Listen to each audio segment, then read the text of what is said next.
up to the top, won't stop. I'm gonna be the man, yeah, I gotta cut a knot. Really haters really on me, tryna take my spot. But we go up, yeah, we never gon' drop.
Alright, yeah. 1, 2, 3, mic check, what's up? 2, 3 on my back, it's up. Light years ahead, just call me Buzz. Hitting a shot in sync with the buzz. I feel like Joel Embiid, the process, yeah, I trust. Accolades got them swallowing the words, cause I know that they doubted us. Touch her, touch, can't touch this. I know they throwing that dirt on my name. When I check on my tag, it be spotless. Look in the mirror and snap my fingers and point like you know you got this. Winning man, winning man, winning man, winning man, winning man. Who gon' stop this? No one. Give it all I got. I'm going to the top. I'm going in.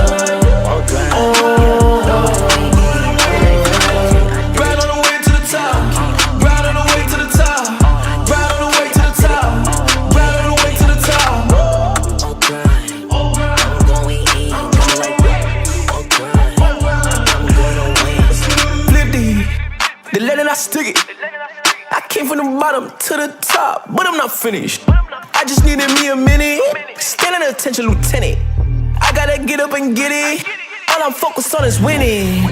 He not gonna cheat code. We win until the clock gon' hit zero. I'm fighting my way back like I was Nemo. Do it, I am a dynamic duo. Win, win, win, and win. That's right, my nickname is winning. Gotta walk in the building, gotta inspire the children. When they see my ambition, I'm not a regular civilian. Give it all I got. I'm going to the top.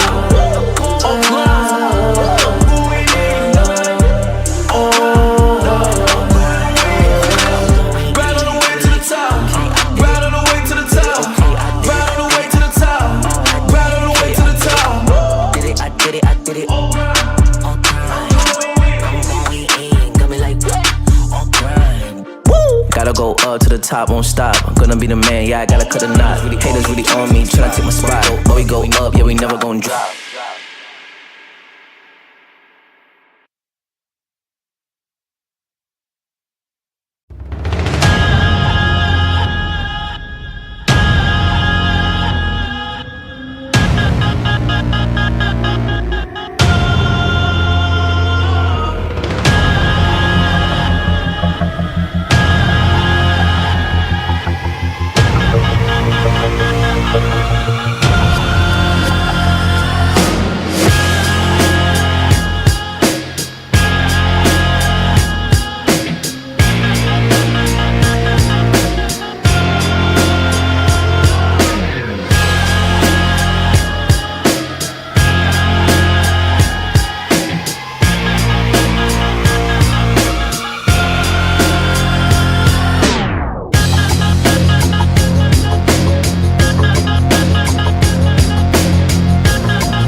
Alright, yeah.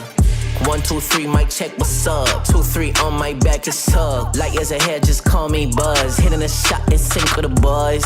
I feel like Joel Embiid, the process, yeah, I trust. Accolades got them swallowing the words, cause I know that they doubted us. Touch her, touch, can't touch this. I know they throwing that dirt on my name. When I check on my tag, it be spotless. Look in the mirror and snap my fingers and point like you know you got this. Winning man, winning man, winning man, winning man, winning man. Who gon' stop this? No one. Give it all I got. I'm going to the top.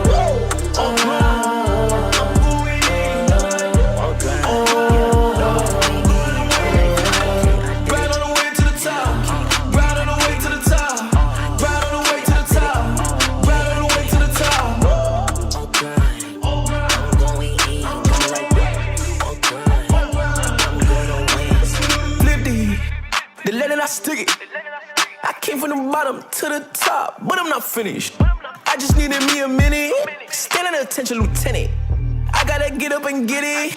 All I'm focused on is winning. You're not gonna cheat code. We win until the clock gon' hit Z. Whoa, I'm fighting my way back like I was Nemo. Do it, I am a dynamic dude. Whoa, win, win, win, and win. That's right, my nickname is winning. Gotta walk in the building, gotta inspire the children. When they see my ambition, I'm not a regular civilian.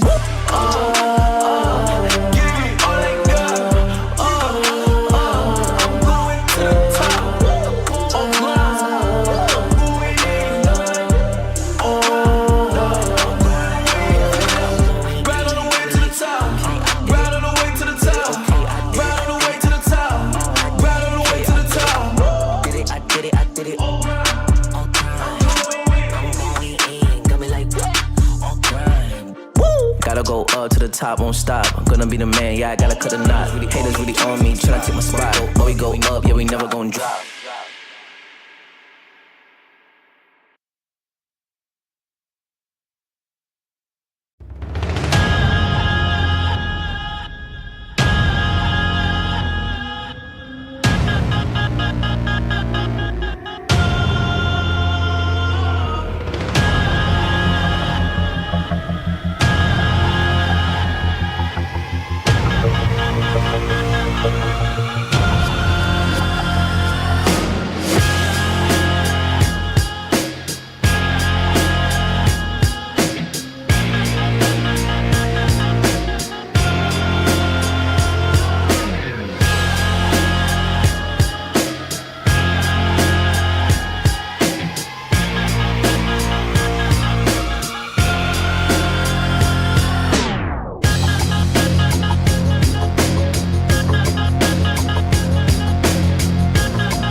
Guys, we are back. League of Legends, Legends Ascent South Asia. We had a banger of a semi-final 1. Bit domination between Asterix against Phoenix Gaming, 2-0 win for them. And we're here with semi-final 2 between Kakao Gaming and FFing. Any thoughts about this matchup over here, Kakao? Yeah, I mean, a lot of thoughts. Obviously, again, I think it's not going to be a close series. Unfortunately, these guys do know each other quite well. They all hang out in the same Discord and, you know, things like that. Really good friends and, well, in their gaming lives. So there's a lot of familiarity, I would say, between those two teams. But again, I think Kakao should be firm favorites, as they have always been against any other team not named Asterisk. Absolutely, yeah. Kakao will be the favorite. Yeah, as you said, Kakao versus Ashtray is most of what we see in our grand finals, whatever we watch there. Kakao Gaming is the only team that had actually taken them all the way to the best of 5, the 5th game, right? So they're the most competition that Ashtray has been facing. So that is what we talk about. but before we talk about that, let's talk about the prize pool a bit before we go in further in this matchup. And as you guys know, this is one of our biggest prize pools till date, 10 lakh prize pool. And with that, a spot at the LCP wildcard playoffs. That is something everyone is eyeing for. The money is substantially compared to that spot on the international circuit over there, Kakao.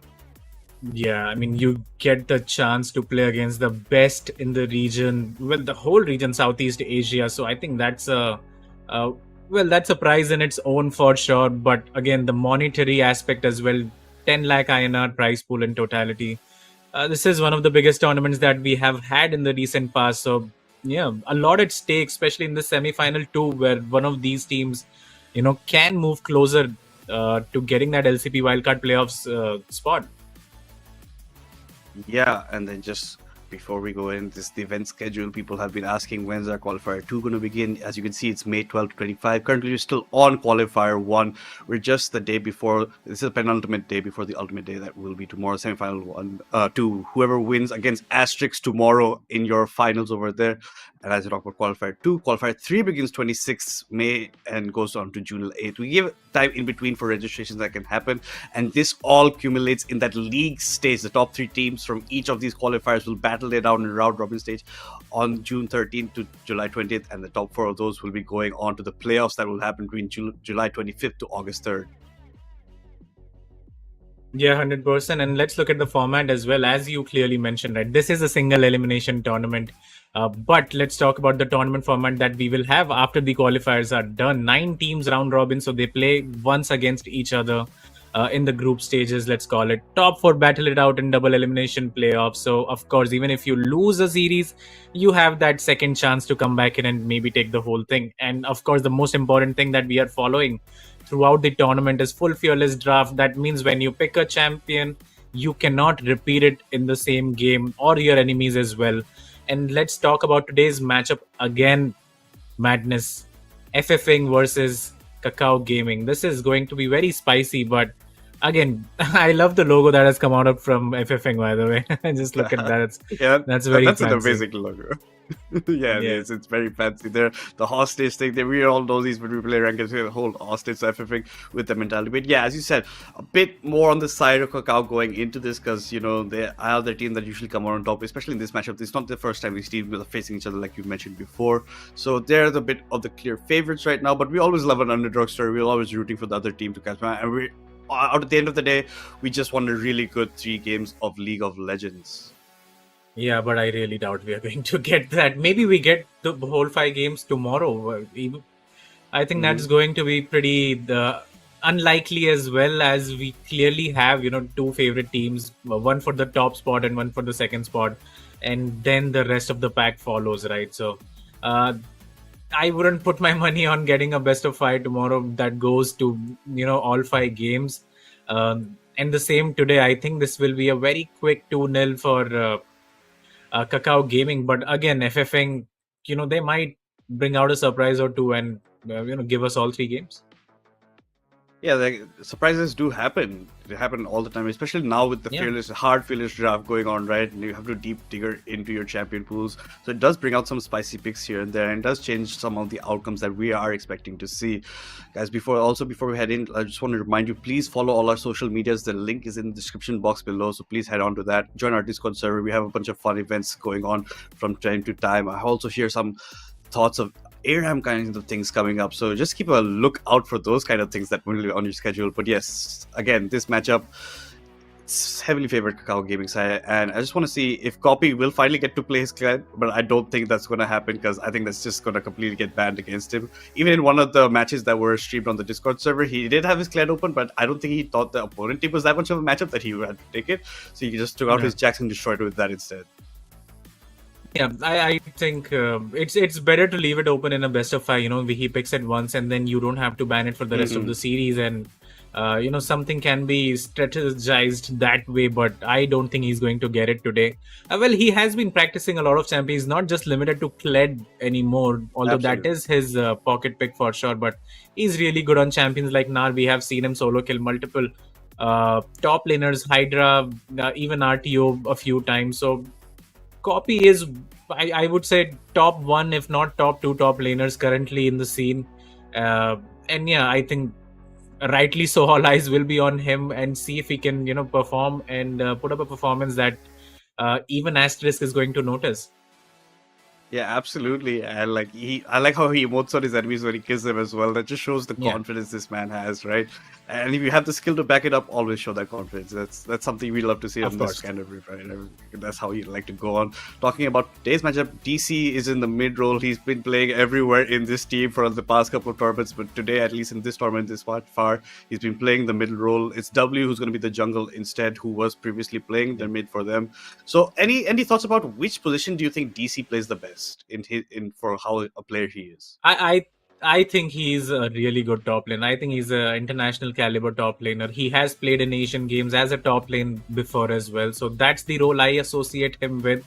But he is quite talented. It's not like he's just limited to that lane. He can play mid lane. He can play jungle. We have seen him play AD carry as well, although that was not his strongest performance. But I would say he's a top laner. But again, wouldn't be surprised if he does really well in the mid lane as well because of how good he is as a player, instead of being good at a specific role. Yeah, exactly. Like the way he rose, he's the captain. He's probably idealing a lot of their calls as well. So you understand the kind of player that he's, how versatile, given how many positions he's played. But yes, we get to see him in the mid lane today for them, and that's going to be a matchup that you want to watch out for, right? And then I want to see what Potato Monster does in the bot side. If his Tristana gets taken away, what kind of champions is he going for? He did, I think, play the Kaiser or something like that in one of his matches. No, actually, in one match, he played the Teemo ADC. I don't think if you call that or not. He played the Teemo Ah, APC in the bot lanes, and he pretty none much of that today. dominated in that one. Yeah, Yeah, I now don't today think he that's cannot going to take it that happen. easy. Yeah, he can obviously Yeah, not take it that easy on today's matchup at all. So he has to bring out his A game completely over here, and we just can't wait to yeah, head into the draft and see what kind of champions these guys end up picking up. And we're going there very shortly as of now. yeah, 100%. Predator is one of those guys that has a tier list of his own champions, right? Tristana, if it's banned, you move to smaller. If that's banned, you go to Caitlyn. If that's banned, then you go to Kaisa, something like that. Top 5, top 6 champions. So it's not going to be a surprise per se what he's going to pick. Of course, Teemo ADC, we are not expecting that to come out. Let's touch on Bob as well, actually, as a support player. Okay, Like, yeah. he's pretty good. Especially on Mhm. engaged champions, we've seen him before. His Blitzcrank, he does not play it too often, but whenever he does, haven't seen him miss a hook, like ever. Maybe he has like 80-90% hook accuracy. So he is one of those guys that you need to look out to as well, right? We have spoken about how heavily favored it is for the side of Kakao Gaming, but again, FFing do have the players to cause an upset for sure. Yeah, absolutely. They do have that kind of caliber. They just have to come together as a team, at least in this game, and show what they can pull off. Keep a bit more coordination, and yeah, you can do wonders against a team even of this, stature that is Kakao Gaming and the way they'd like to play out. It all depends on the picks that will be going on before and like how you want to base it out. I saw a couple of their games, when they're streaming on Discord. They were just it was pretty one-sided, whichever team was playing. FFing dominated their Yeah, matchups. They had pretty low rank opponents. Kakao also did the same. And now finally they're fighting people of almost a similar rank who are gonna give it that kind of competition. So they have to keep that in mind. And yeah, Potato on his Tristana was dominating over there, but I think these teams will be very, let him pick it once also, and they'll have some counter in their sleeves for that. And I really, as you talked about Bob, I think pretty good player as well. I want to see some good roams coming out from him now, especially with the grub timers changing. It's going to change the timers that you go for your rotations, especially at that time. Grub's at 8 minutes, Drake's still at 5. So some things like that. And now the Atakan, the way it is, you can call it an African buff the way you look at it, but now it's just one type of Atakan no matter which way you play for it. And the yeah. feats, also something always has to be contested amongst them. And it's up to see which team actually can grab the first 3 kills, first turret, or the combination of the first 3 jungle objectives with that as well. Yeah, and we'll learn a lot about the teams as well and how they are going to prioritize the map and champions as well. As you said, this draft is going to be pretty important in seeing how the rest of the series will go, right? Of course, full fearless, so the champions won't be repeating itself, but at least from the banning phase, we will get an idea of what these guys have been preparing and how well they have been scouting each other. So yeah, that's going to be pretty interesting to watch. Yeah, it looks like we're going to be heading right into the draft that we've been talking so much about over here. You can see that the champions have been banned out over the Tristana ban, the Smolder ban, the Lux ban. We're already in the second phase of picking over here. Any bans that stand out to you over here, Gaga? I I don't think, not really. I mean, I have not seen the Vex in quite a while, even getting it banned. But that's the only one that stands out. Like, we talk about the Blitzcrank, we talked about Smolder, we talked about Bob as a player, right? So it's not a surprise that he is tanking majority of the bans for the side of FFing, while on the other side, the Kled gets banned. So there you go. That's your answer. If you're wondering if that was going to be left open, no, it's not. The Nocturne W does play it, so that gets banned. And the Tristana actually gets banned from the side of FFing themselves. So that is a bit surprising. But I think they did that because I think even Sam has been playing some Tristana as well. So they thought that the Tristana would get first pick. They don't want to give it over to him, given that they're the red side right now. And Predator doesn't want to obviously play against it because they're banning that out. He's pretty strong on the current patch as well, even though she did get a couple of nerfs to her ultimate ability. But yeah, talking about the picks, the Xin Zhao, the Jin, the Azir, the Karma, and the Nasus getting locked in for Kakao Gaming over here. Sam's going to be playing on that Jin, so can't watch out for that. It looks like Potato will be picking up the Caitlyn, while the Wukong, Vladimir, Rel, and Shen are the other picks on side. Any thoughts about which side the draft looking stronger? It just looks like Kakao Gaming is a pretty scaling comp over there.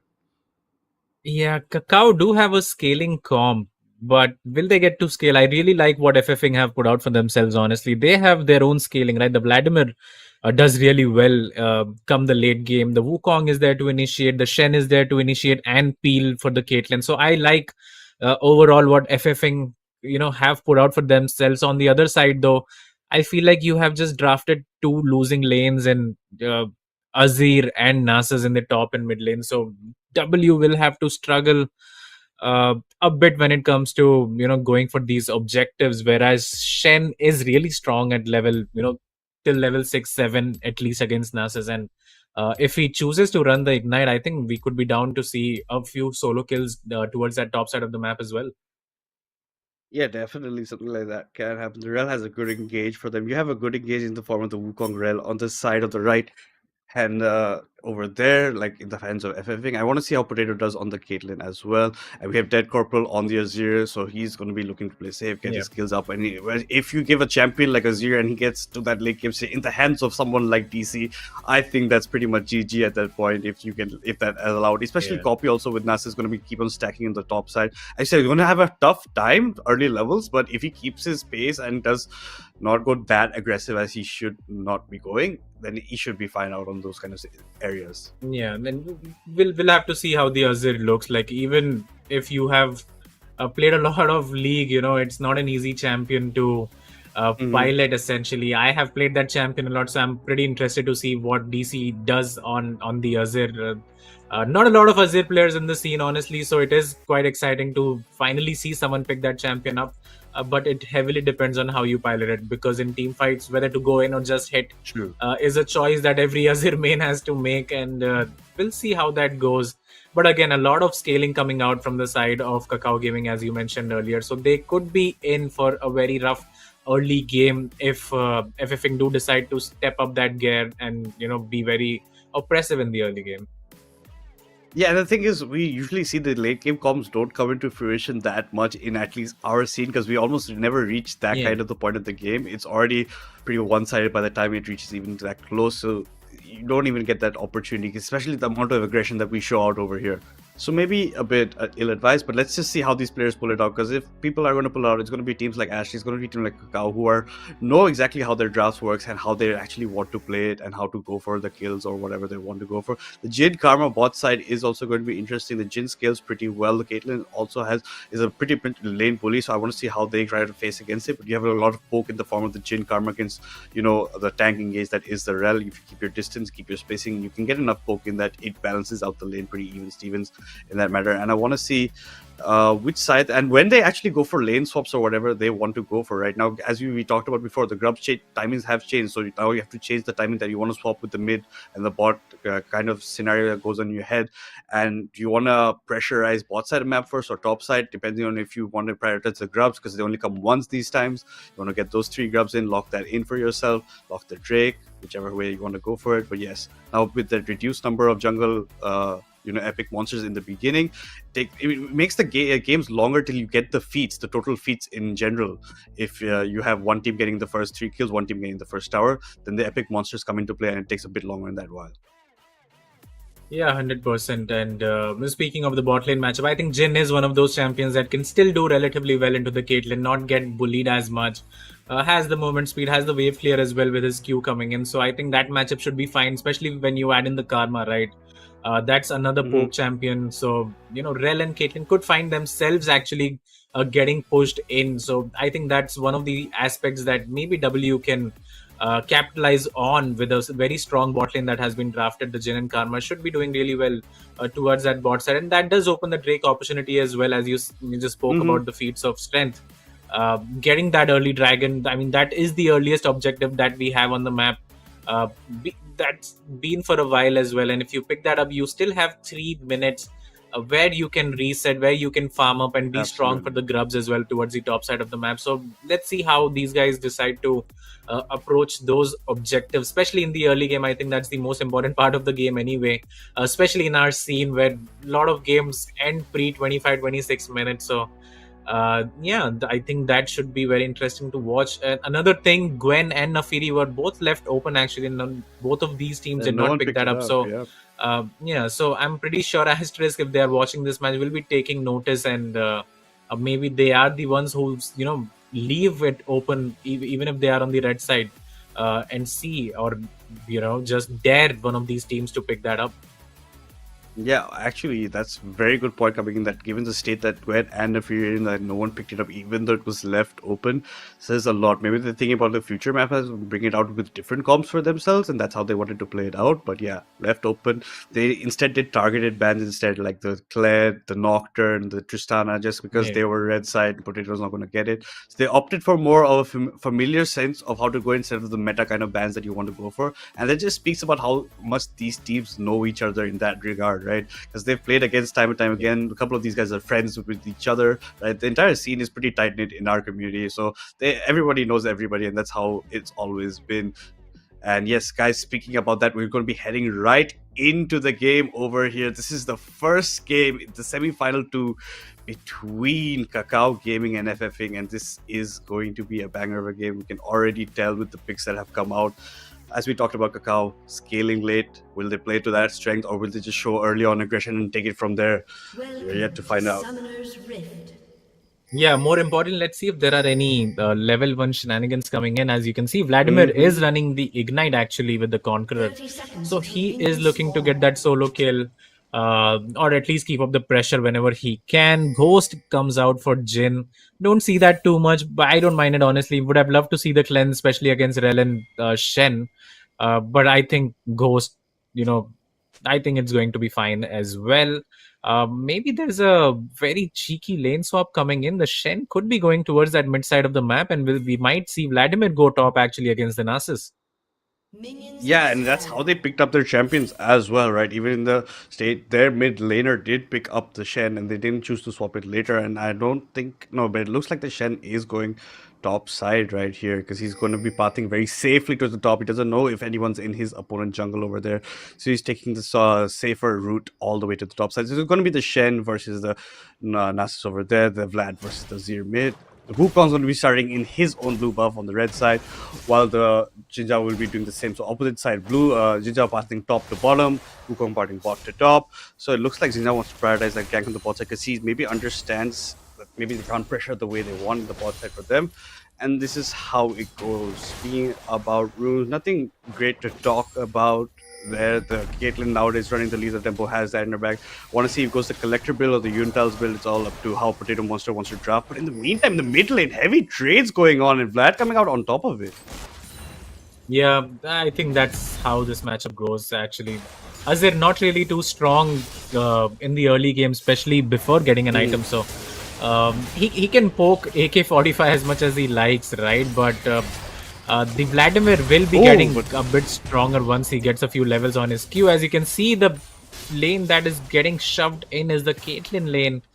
And we saw some sort of exchange coming in as well. The Karma had actually gotten caught out, but does not end up dying. So I think they'll be very happy with that trade. Yeah, very happy with the trade. Getting pushed in. Karma has to burn one health pot of her own. In the mid side, you can't honestly do much. Vlad can just keep on healing up for himself the way he wants. And the top side is also getting pushed in for the side of the Shen, pushing in towards the Nasus.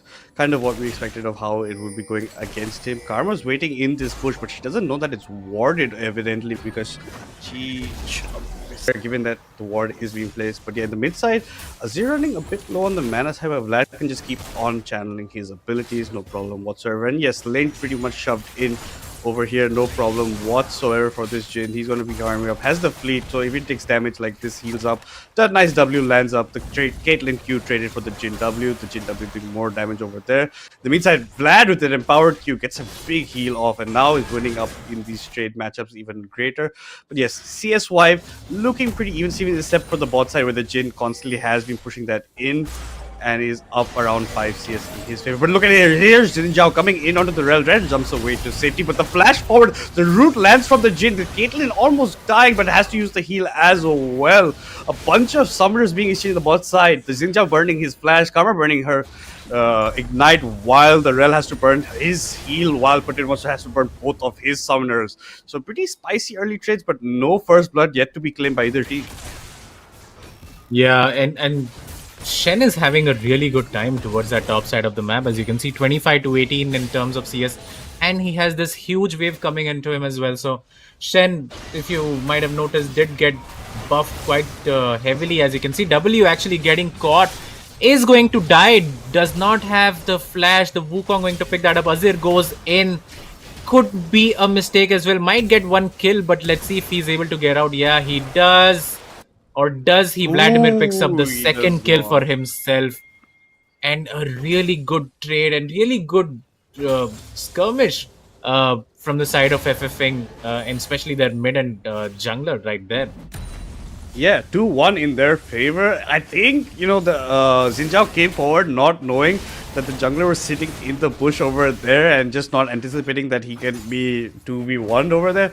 By the time Dead Corporal comes to this scenario, it's just not enough. Dead Corporal does go forward, does get his kill, does burn his flash, forces the Vlad to burn flash as well, gets the trade as well over there. So 2-1 currently in favor, and first blood going over to the side of Kakao. But in the top side here, Shen's looking out of place. Shen does have flash, will be forced to burn that just to get to safety.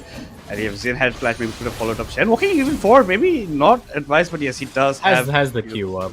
Yeah, he has the Q up. No problem with him whatsoever. Gets away safely. But yes, now that's a flashless Shen that can be ganked later on, because he's forcefully always pushing these waves in, so he has to be very careful of that. And there's a blue, there's a pink ward in the bush in that river, so he doesn't have any vision whatsoever. So he has to be very safe when he comes back to lane. Yeah, and this mid matchup has become very unplayable for the side of Dead Corporal now, especially losing out. I mean, he did get the kill, but hold that thought as Wukong and Rel are in the bot lane. Karma uses the flash. Jhin burns his ghost as well. They are going to get out of this situation, but not before burning their summoner spells. The wave is pretty bad as well, and yeah, Jhin takes half of his HP as damage right there. Yeah, and that's not looking good for them. Good gank by Deadeyes. Nothing materialized, but Summoners did get burned. That gives his lane added pressure later on. He can come for a re-gank, and I think that's exactly what Xin Zhao is thinking that the opponent team will do. So he's come close by to hover as well. You can see they're both sitting in their bushes respectively on their sides. I don't think anything will come out of this outcome, because both teams are experienced enough that nothing does help. Drake's been up for 1 minute 30 seconds. No team is in the position to take it quite about yet. Nice taunt land from the Shen on Nasus. Does eat a turret shot for his troubles, but Nasus comes off word for trade. And this is what we expected in this kind of lane. But this is a flash descent, but he can show this aggression because he knows where the opponent's side jungle is right now. He knows on the bottom side of the map, so he can show it like that. Look at Azir, he might get sandwiched here, but no. Instead, Wukong just picks up the scuttle, gets away scot-free, no problem whatsoever. And now it looks like Rel wants to clear this ward in this bush. I don't think much can come of it, just a bit poke we land on him, but he gets the ward clear for a repeat gank for Deadeyes later on. Yeah. This mid lane is so done for Dead Corporal though. Look at the wave.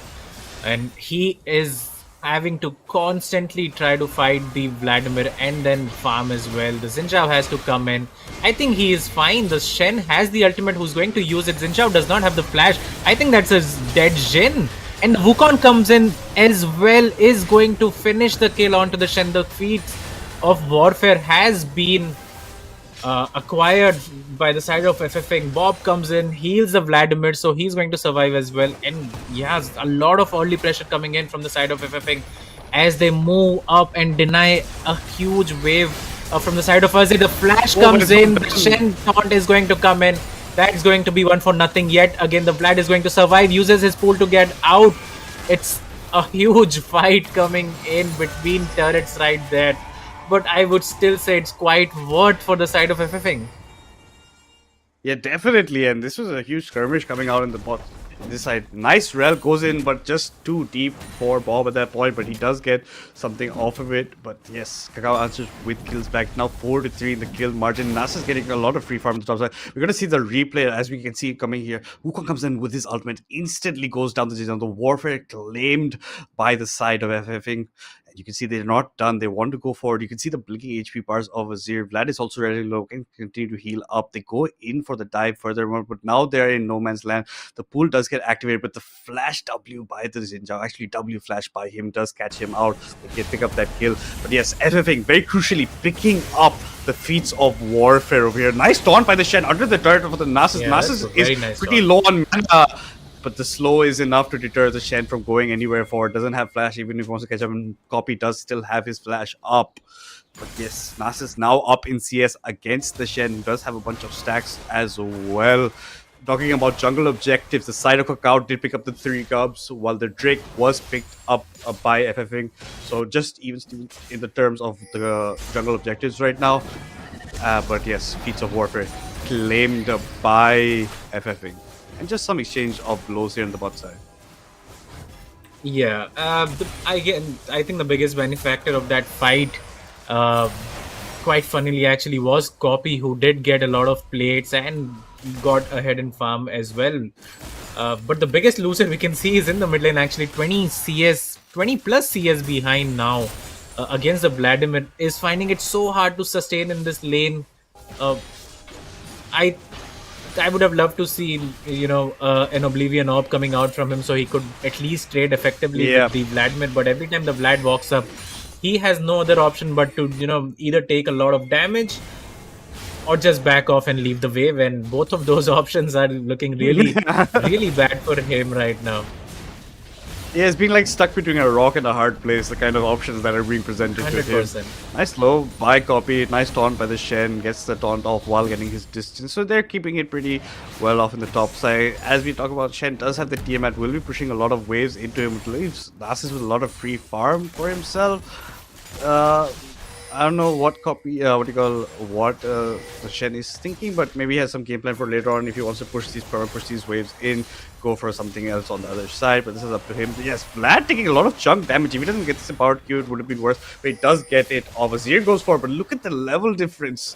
9 levels to the 7 levels. Azir flash forward by Vlad. Nice pull to get away. He comes back up, gets the Q off, and gets a solo bolo on Dead Corporal. But it is a very one-sided solo bolo given that level difference and how far ahead the Vlad is currently. And that shows the inexperience in playing Azir right there, just trying to E in, being 2 levels down, and then using your ultimate before the Vlad has used his pool. I mean, can't make those mistakes, and he pays for that heavily, losing 3 plates already in the mid lane. A solo kill, 4 kills onto the Vlad, and this is looking really, really tough already for the side of Kakao, as another kill might come down. Actually, no, it does not, but the Shen is here, uses the flash, finishes the Xinjiao. The Jin is in trouble as well. He's going to go down as well. Another 2 kills come in for the side of FFing. And they are looking really, really strong in this game so far. Yeah, they are completely looking strong. A bit of a misplay coming out from the side of Kakao. Azir even eating a turret shot and doesn't even stop the back of the Vladimir over there. Yes, a very strong performance coming in from Vlad, strong performance coming in from the bot side as well. They're putting domination, but Caitlyn is a bit behind in CS, around 10 CS difference. Nasus's back will get cancelled here by the Shen, who goes to check the bush very experience-wise. But yes, we were talking about how Kakao Gaming have to play the late game comp, and it's already looking pretty rough on them, given how far ahead the side of FFing are getting, and they are showing you that they are one people to watch out for. They're already 2k gold up at this point, and they are showing you that they want to take this all the way, all games, or even go 2-0 the way they are playing right now. Vlad already has the Cosmic Drive, Onion Boots, has a lot of movement speed plus a lot of ability haste to his name. Drake will be coming up right about any second soon, around 1 minute for them. But Vlad, in the meantime, in the mid lane, is getting caught out by the Xin Zhao, but he has a lot going on for him. Does pop a bit, but just not enough damage coming out. They just exchange blows and just walk off towards their own respective sides. Yeah, 100%. As you can see, 2000 gold lead already at 13 minutes for the side of FFing. A whole item completed on the mid top in jungle for them as well. The Triforce for the Wukong, so he is super strong right now already. The Shen already has the Titanic Hydra picked up. And look at the trade right here. Every shot takes out like 200 damage from the side of that Nasus, who is again finding it very hard to sustain in this lane. And we already saw what's happened down in the mid lane. The phase drive completed along with the Ionic Boot, so that's a lot of CDR and HP. Coming out for the Vlad, of course, has the Ignite as well, so that solo kill pressure is always going to be there. Wukong picks up the Scuttle Crab as the dragon is going to spawn right now. The Jhin has moved towards that mid side of the map, so the Azir is expected to pick up the bot farm. Shen is going to get his ultimate pretty soon, so I think he is pretty fine chilling alone in the top side of the map. Picks up 2 plates for himself after harassing the Nasus, and right in time actually is the 14 minutes marker comes in. The dragon will be picked up. That's 2 dragons already for the side of FFing, so 1 more and they will claim the feats of strength in this game. Yeah, absolutely. Very nice over there. Yes, 1 more Drake, 1 more jungle objective. Even that Rift is coming up. If you take that as well, you get the feats of strength because they have the first 3 kills of the game as well. Nasus is going to keep clearing out the pink ward, but yes, not in a good spot is what is Kakao Gaming right now. They are struggling quite a bit. The Azir is lacking in 1-3-1. We expected that, but the Vlad is humongous right now. And look at the Wukong. He's waiting for this Azir to walk up, but no, instead chooses to go towards the turret instead. Will be taking it around. If he had maybe showed some more patience, maybe something could go. But in the top side, a dive is looking in the monks. They really want to take the turret before anything does happen. And now the Shen is a very precarious spot. How does he get out? Xin Zhao pops his ultimate. It's about who picks up the kill. They want to give it over to the Nasus, and rightfully so, while he picks up more stacks as well. And that's going to be Copy's first kill of the game, as well as the first turret that the side of Kakao Gaming will pick up for themselves. Yeah, I think that's a really good play to make. I think that's the right play to make as well for the side of Kakao Gaming. Try to punish the Shen right there, who is always shoving. But again, in exchange, they do lose 2 turrets for themselves. As Vladimir is going to take a lot of damage from the Jhin, but I think he should be fine. And the Rift Herald is upon us as well. So let's see if we see a fight starting there. The Wukong and Jhin might meet each other. No, they don't, as the Wukong is just going to... so the Jhin is just going to take the Hex Gate away and get his camps right there. But yeah, expect a big fight to come in at the Rift Herald right now. And as you said, Nasus, getting that turret gold, getting that huge shutdown as well, is very close to getting 2 items for himself. Has been farming pretty well as well. So it is going to be the Nasus show if Kakao Gaming is going to win. And we highlighted Copy earlier before the game started in the pre-game show, and it looks like there's a lot of pressure on his shoulders to carry this one. Yeah, and he's showing that he can do some things like these because he survived pretty well in lane, and now Shen does hurt quite a bit, and Azir is especially weak right now. It looks like the side of Kakao had picked up the scuttle in the top side of the river, so they have the vision towards Rift because that is an important objective, if not for them, for the opponent team, because they get defeats and they want to deny that, especially while also trying to get the Rift. And now, as we talk about the Rift gets started up by Deadeyes over there. It doesn't look like there's much to answer, but now the members of Kakao Gaming are walking up over there. They're doing this incomplete vision from the side of FFing, so now this could be a huge 4v4 battle going on over here. Azir is backing, maybe wants to TP in for 5 minutes. Shen cancels that on the bot side. The Rift does get picked up now. Xin Zhao is in a bit of no man's land. Copy pops his ultimate from behind, is chasing forward, but there's not much he can do in this scenario. Xin Zhao will be going down very soon over here. Wukong will be picking up that kill now. Copy is the one that has to be targeted. The Shen comes in. Ultimate coming in. It saves his life, and now Copy is the one stuck between a rock and a hard place, and he chooses the sweet relief of death instead.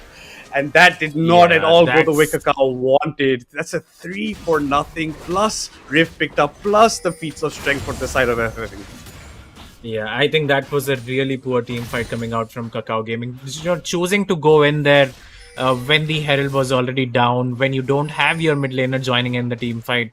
I think that's just a very strange call to make, even though Copy did try to get into the fight, but gets trapped, gets slowed, so he cannot find his place in the team fight, and rest of the squad from Kakao Gaming just burn under the pressure coming out from the side of the Vladimir and Wukong, as we'll see in this replay.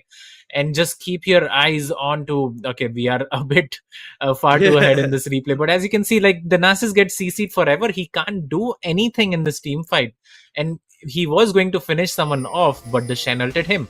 So I'm not too sure what you can do as the Nasus coming in this game. And yeah, this is looking like it's going to be game one for the side of FFing, unless they mess up quite heavily. Yeah, it's about it's FFing games to throw right now. It's FFing game completely to throw if they want to. It's their game to lose. Yeah, this is the game to lose. Yeah, Kakao is the one in the behind seat right now, and even in that fight, we talk about copyright. He came slightly a bit too late. Also, when he was walking down, by the time Zinja had already gone in, Zinja was the one getting completely pressured. He gets neutralized. Now, who they turn to? They turn towards the Nasus. Westerwile, the meantime, the side of FFing did push the rest of the people away. Dead Corporal Sam and Love 2 did get pushed away. They get ended over there. And leaves Shen open to get his out of way. But a Shurima shuffle coming in the mid side onto the Caitlyn. Caitlyn has to flash away. But I don't think that's enough. The barrier is probably enough to save a life. The Rel comes in, but no. Caitlyn does end up going down. But it looks like they want to trade the Xinjiao for it as well as the Azir. There's nowhere the Azir can run to, and that's going to be a double kill for Dead Eyes at this point. So that's 2 kills for the one of Potato Monster falling around. Yet again, FFing winning out in the trades. Yeah, that is such a desperate play coming out from the Azir right there. They do get the kill onto the Caitlyn, but it's only 100 gold shutdown bounty, and the Wukong comes in, uses his Cyclone, finishes 2 kills off, and they might get this second turret. Never mind, the Drift Herald was used in the mid lane, and they are going to secure the third dragon as well. That's going to be the Hextech Drake for them. So again, looking for that big play, but it was quite desperate from the side of Dead Corporal, and they pay for it heavily yet again, losing out 2 kills and the dragon. True, and just look at the amount of wards that are in the bottom side jungle of Kakao Gaming. The complete vision for the side of FFing. They know exactly where everyone's at all time.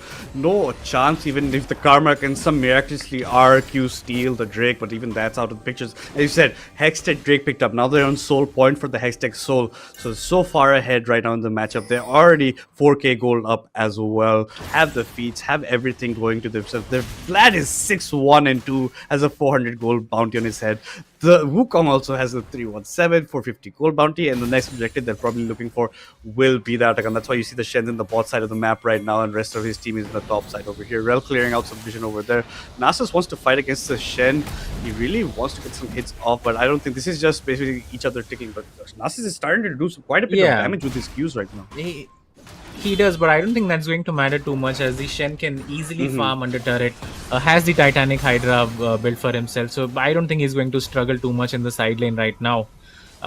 That might change after a few items come in for the Nasus, but looking at the game state, and they only have five more minutes to farm as much as they can before the next dragon comes in, the Dragon Soul. And especially with how fed this Vlad is, 2 items, almost, very close to his death cap as well, I would like to think.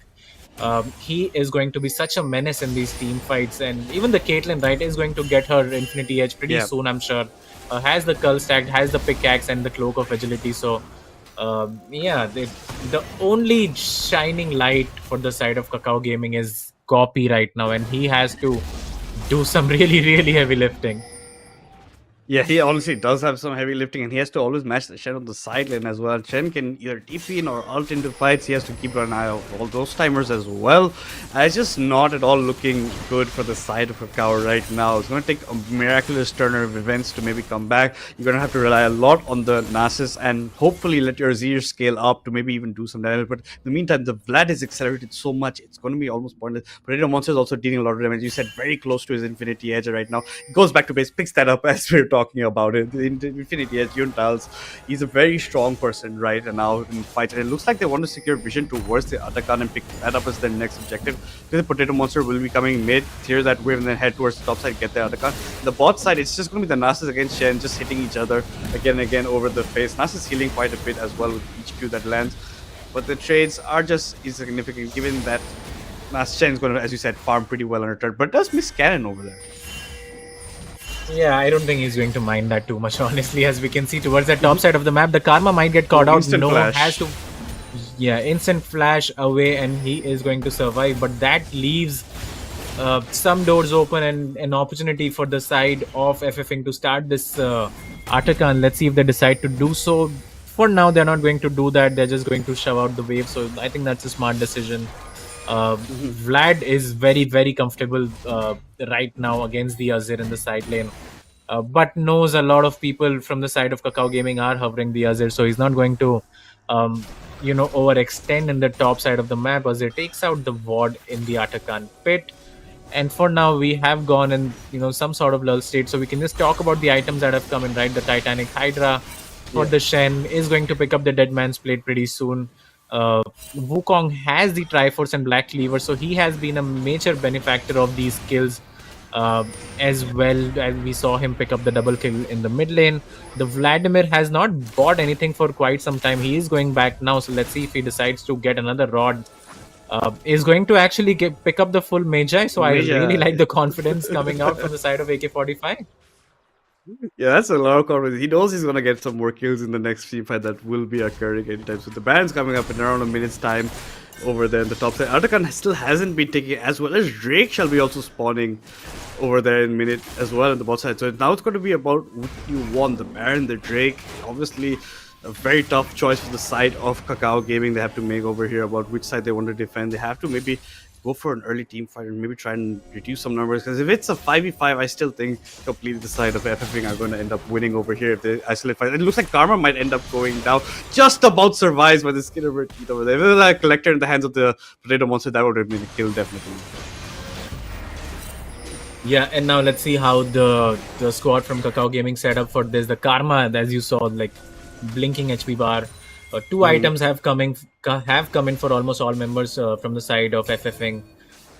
Even for the side of the Kakao, they do have a lot of items for themselves as well. Triforce, Frozen Heart, Spectre's Cowl, and Lucidity Boots picked up for the Nasus. So he is looking to be that carry threat in these team fights. Dead Corporal has two items as well. The Nasher and Haunting Eyes picked up for himself, the Liandries rather.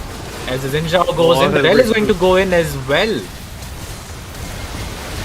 And as you can see, it's going on the fight. Wukong is spinning out of control, but now the Wukong is falling. The Vladimir falls as soon as it goes down. Nasus is the only one that has fallen from the side of Kakao Gaming. Now it looks like Kakao Gaming are on the front for the Potato Monster being forced to flash out, is underneath his turret right now, has to run away from the Azir. Azir can put a lot of poke damage if the Q does land. Just only get one hit off, but the Zin 4th shot is enough to secure the kill. That's all 4 members of the side of FFing going down, and the Shen is still on the top side of the map. Will be picking up a turret maybe for himself, but they're gonna end up losing Drake as well as those 4 members over there. And that was a very hectic fight that started out over there. Yeah, and look at the goal lead now. It's quite even before the Shen is going to pick that turret. Let's get the replay up for that and see what actually went down. So this looked like the game for the side of FFing had they managed to get this team fight and gotten the dragon, but again the timer has been extended for the side of Kakao Gaming. They do pick up the Drake though, so the soul will be delayed, and I think that was the team fight that might have just lost them the game in this one. They started off really well. I don't think they could have afford to lose that team fight, but that has happened now. The Shen could not join in time as the shield had already expired. And yeah, And now it looks like Kakao Gaming want to pick up this Atakan. They have members for the side of FFing to answer. Vladimir is still on the bot side. He's the most strong member of that team, and he's getting hammered away by this big dog over here. Channels the ultimate. They're still chasing the TP is being channeled in by the Shen. Vlad comes up with his Q, gets him powered up, gets the heal off in time. He will have enough damage to finish off the dog, but now the Shen comes over here. That allows the Atakan to be picked up totally over there. Their Baron goes down. So they're sacrificing so much for just getting that one kill in the bot side of the map. Oh, and here comes the Wukong. He is spinning out of control. A lot of HP bars are ticking down. The Baron still hasn't gone down in totality. Azir also dies to the Baron over there. The Caitlyn is so strong. He gets one more hit onto the Karma. Will it get blocked by the Jhin? It does get blocked by the Jhin, but that means Jhin falling down. Karma can hit one Empower Q, might get off, but Shen is blocking. Nice spacing between the Shen and the Caitlyn right now. Karma goes into the bush, does get the Q off, but no. Enough ultimate from the Shen popped onto the Caitlyn, does save his life, and now the Baron doesn't get picked up. Now it's a complete ace for the side of FFing. Kakao wiped off the map, and just as we thought Kakao Gaming were getting a foot in this match, it gets completely flipped on its head, going now completely again in the side of FFing.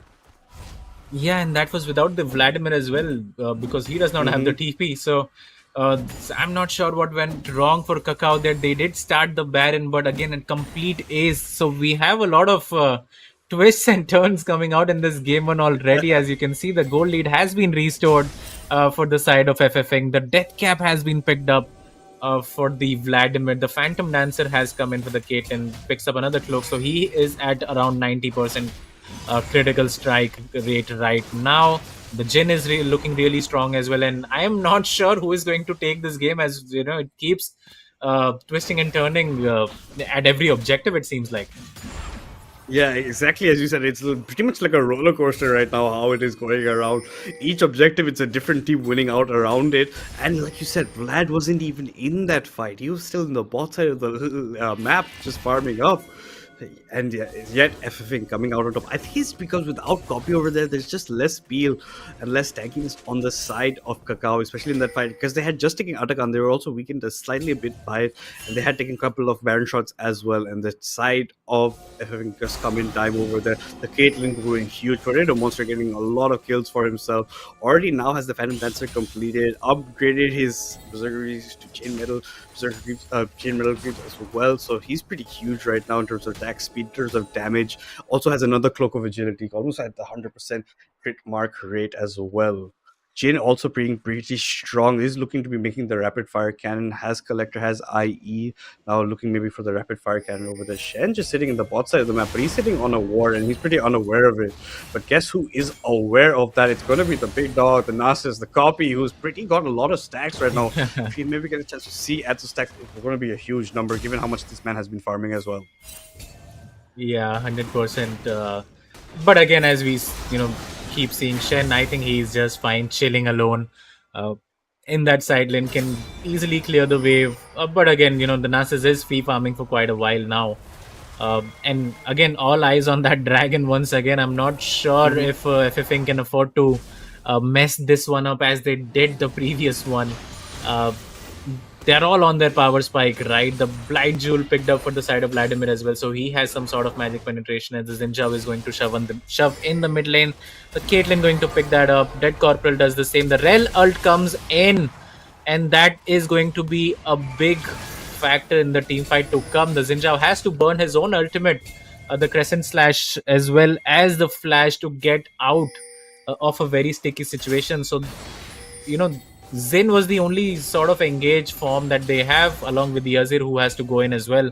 Has the Zonya as well for some added protection, but yeah, Wukong again gets spotted. Has to burn his Cyclone to get out of... yeah, so they are all burning their ultimates already before the dragon has been started.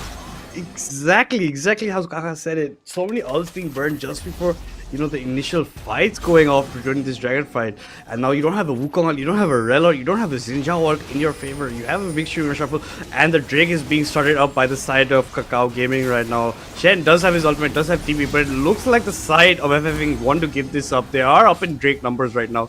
Even right now, the side of Kakao are not on soul point, only have picked up 2 Drake. So They are delaying the timers right about here, and now Baron is also up. It looks like the side of FFing are moving to. They want to bait a fight towards this side. Karma might get spotted, but it seems that Shen is sitting on the ward over there. Vlad gets revealed as well, and now it just looks like a fight. I mean, they want to get the more vision control on this side of the map before the side of Kakao can walk up. Yeah, I think still that's a big blunder from the side of FFing to give that dragon away for free. Maybe they could have tried to force the Nasher towards that top side of the map and trade it that way, but nothing comes out of it. And they're just going to be able to secure some sort of vision towards that top side of the map as the curtains do come down. Not going to deal any damage at all towards the Vladimir. He can just use his Q and get back to full HP. But yeah, I think that's a miss from the side of FFing. I think they should have been able to trade one of these objectives but failed to do so. Yeah, absolutely. They did fail to do it. They didn't even trade it for the Baron, as you did point out over there. Not only ninjas on the bot side of the map, if they have any inkling of where he is, they can maybe try and start Baron and bait a fight towards it right now, and maybe they are trying to exactly do that. They have a nice pink in that bush over there that prevents a lot of vision, but every time they walk up, vision is being cleared from both sides of the teams, and now it looks like it's in favor of Kakao, the vision score towards the Baron bit, but look, it's still pretty even on where you have vision or where you want to roam around. Nas is in the bot side of Mac. Copy is going to continue farming up his stacks as well, and nice damage being put by the Azir. Wukong chunk below half of his HP bar already, and no fight. I mean, the actual fight has begun. The Vlad is also being forced to flash out of the fight. A lot being burned. Shen also being burned for using his ult to get out of there, and Nasus comes here with his TP, and now they can start the drink, given how low the Wukong is, how low the Vlad is as well. And look at this. Look at the red. She has a really good flank.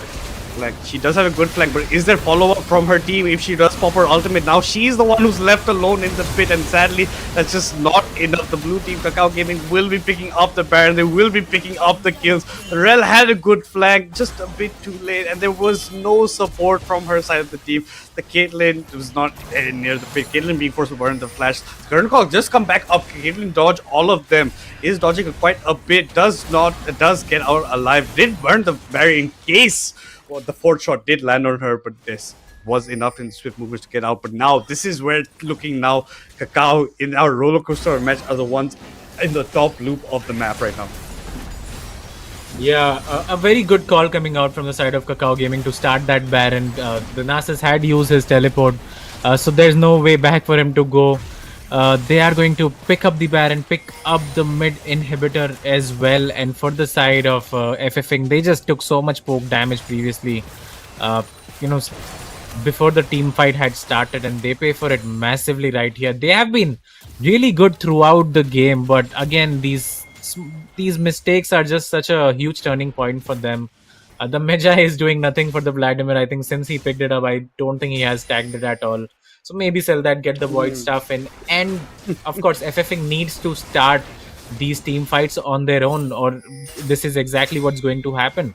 Azir now has picked up the Banshee as well, so he is not under the threat as much to buy the Rel that can come in and just disable him. So a good pickup from his side. The Randwin's done for the Nasus as well, and now we are in the late game, right, where we were talking about so much in the Champ Select that if Kakao can make it to the late game, I think this is going to be a 1-0 for them, and that's exactly what looks like that's going to happen. And FFing, of course, had this game in their fist, and they let it go somehow.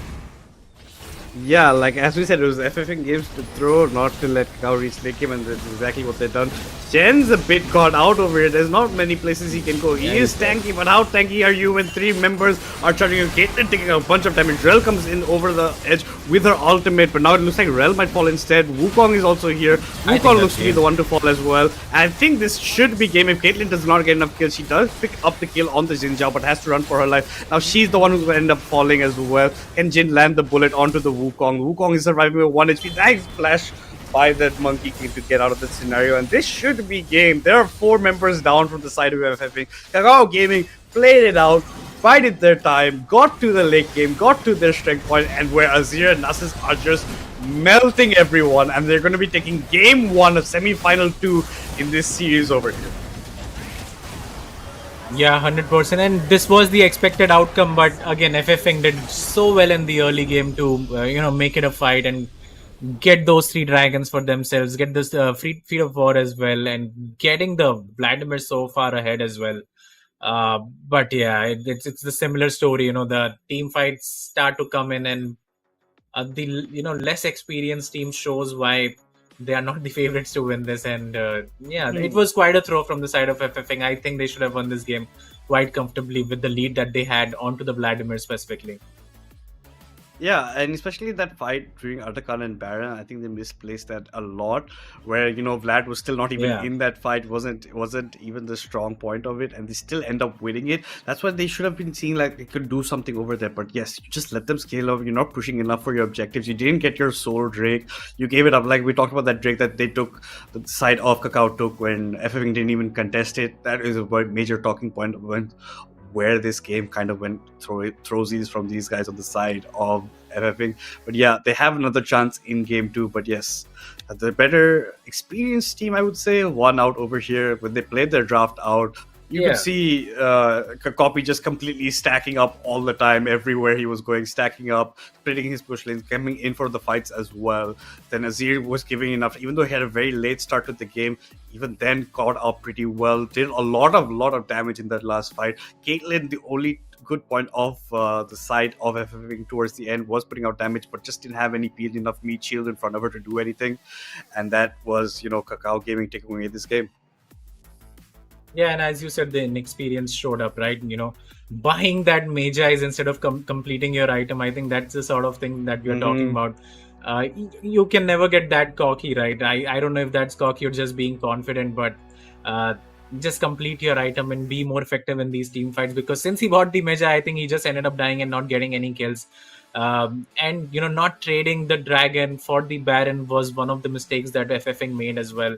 I think they could have just traded sides, and because they knew Kakao Gaming had to take that dragon, otherwise it's a soul for the side of FFing. And those are the sort of mistakes that a new team usually does make, so you can't really fault them. They are a relatively new squad. What we do like though is their early game, right? They showed up, they brought the game to Kakao Gaming, and that's what we want to see come out from these teams. Yeah, that's definitely what you want to see coming out of these teams. And guys, before we head into game 2, we're going to take a very short break before we come back with all the action, and let's see if FFing can mount a comeback or Kakao Gaming can close this series out 2-0.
guys, we are back after that short break for game 2 of semifinals 2 between Kakao Gaming and FFing. And yes, game 1 was a bit of a roller coaster, wasn't it, Kakao?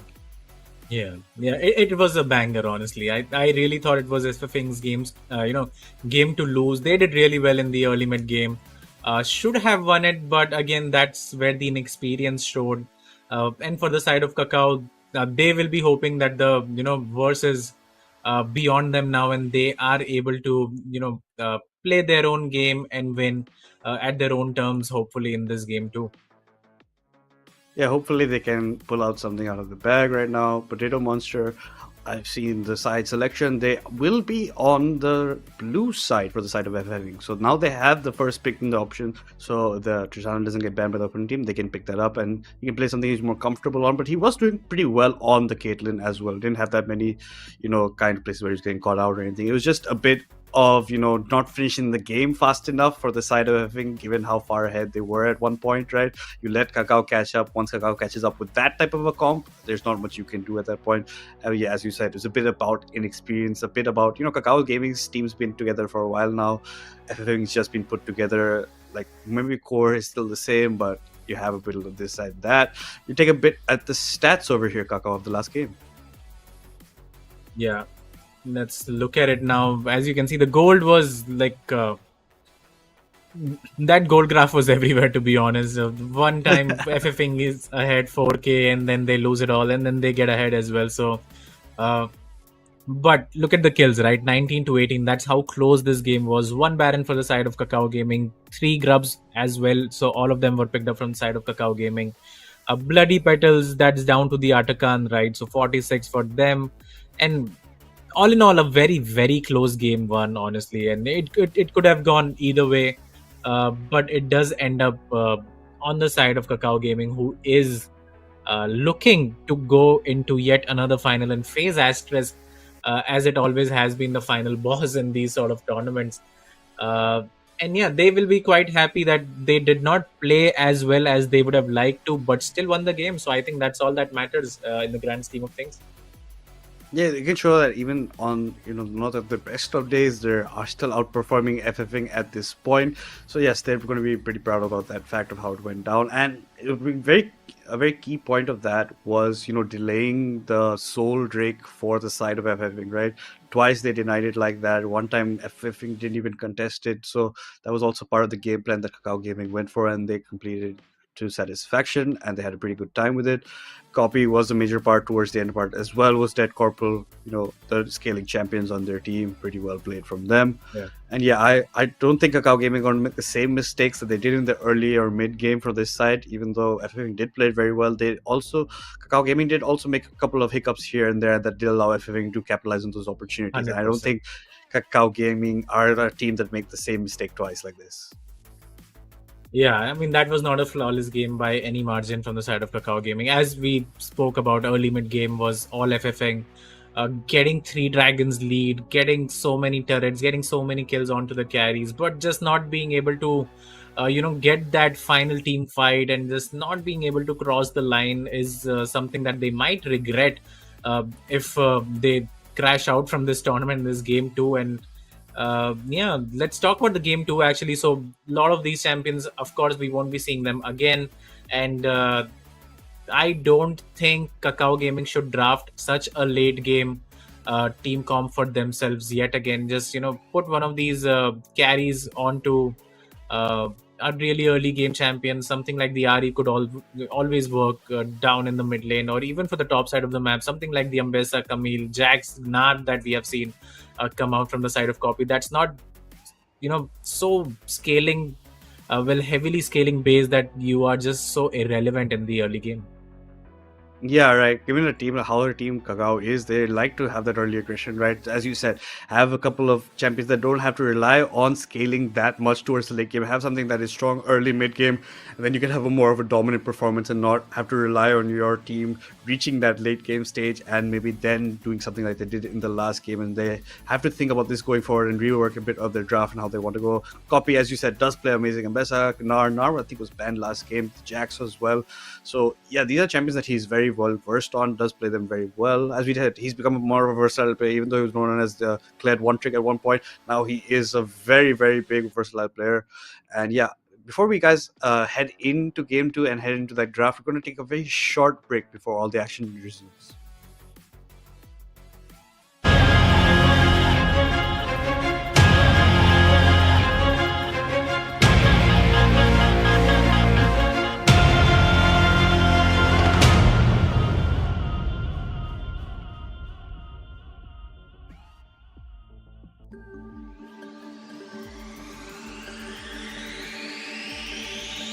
Alright, yeah. 1, 2, 3, mic check, what's up? 2, 3 on my back, it's up. Light years ahead, just call me Buzz. Hitting a shot in sync with the buzz. I feel like Joel Embiid, the process, yeah, I trust. Accolades got them swallowing the words, cause I know that they doubted us. Touch, can't touch this. I know they throwing that dirt on my name. When I check on my tag, it be spotless. Look in the mirror and snap my fingers and point like you know you got this. Winning man, winning man, winning man, winning man, winning man. Who gon' stop this? No one. Give it all I got. I'm going to the top. I'm going in. Right on the way to the top. Right on the way to the top. Right on the way to the top. Right on the way to the top. I'm going in. I'm gonna win.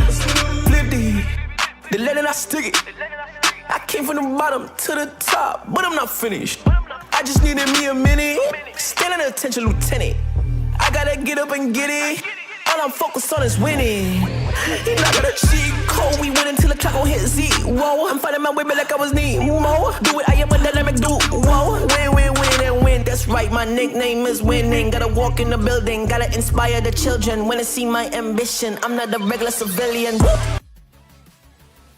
Guys, we are back after that short interval, and yeah, we're going to head very, very, very shortly back into the action over here. And yes, talking about this, whoever does end up winning this matchup between these two teams will have to face a mammoth of a team in the finals that is known as Asterix, the one and truly only one dominant team of SA right now. And yes, it's something that you have to be worried about. Whichever team wins has to be prepared to face someone like that.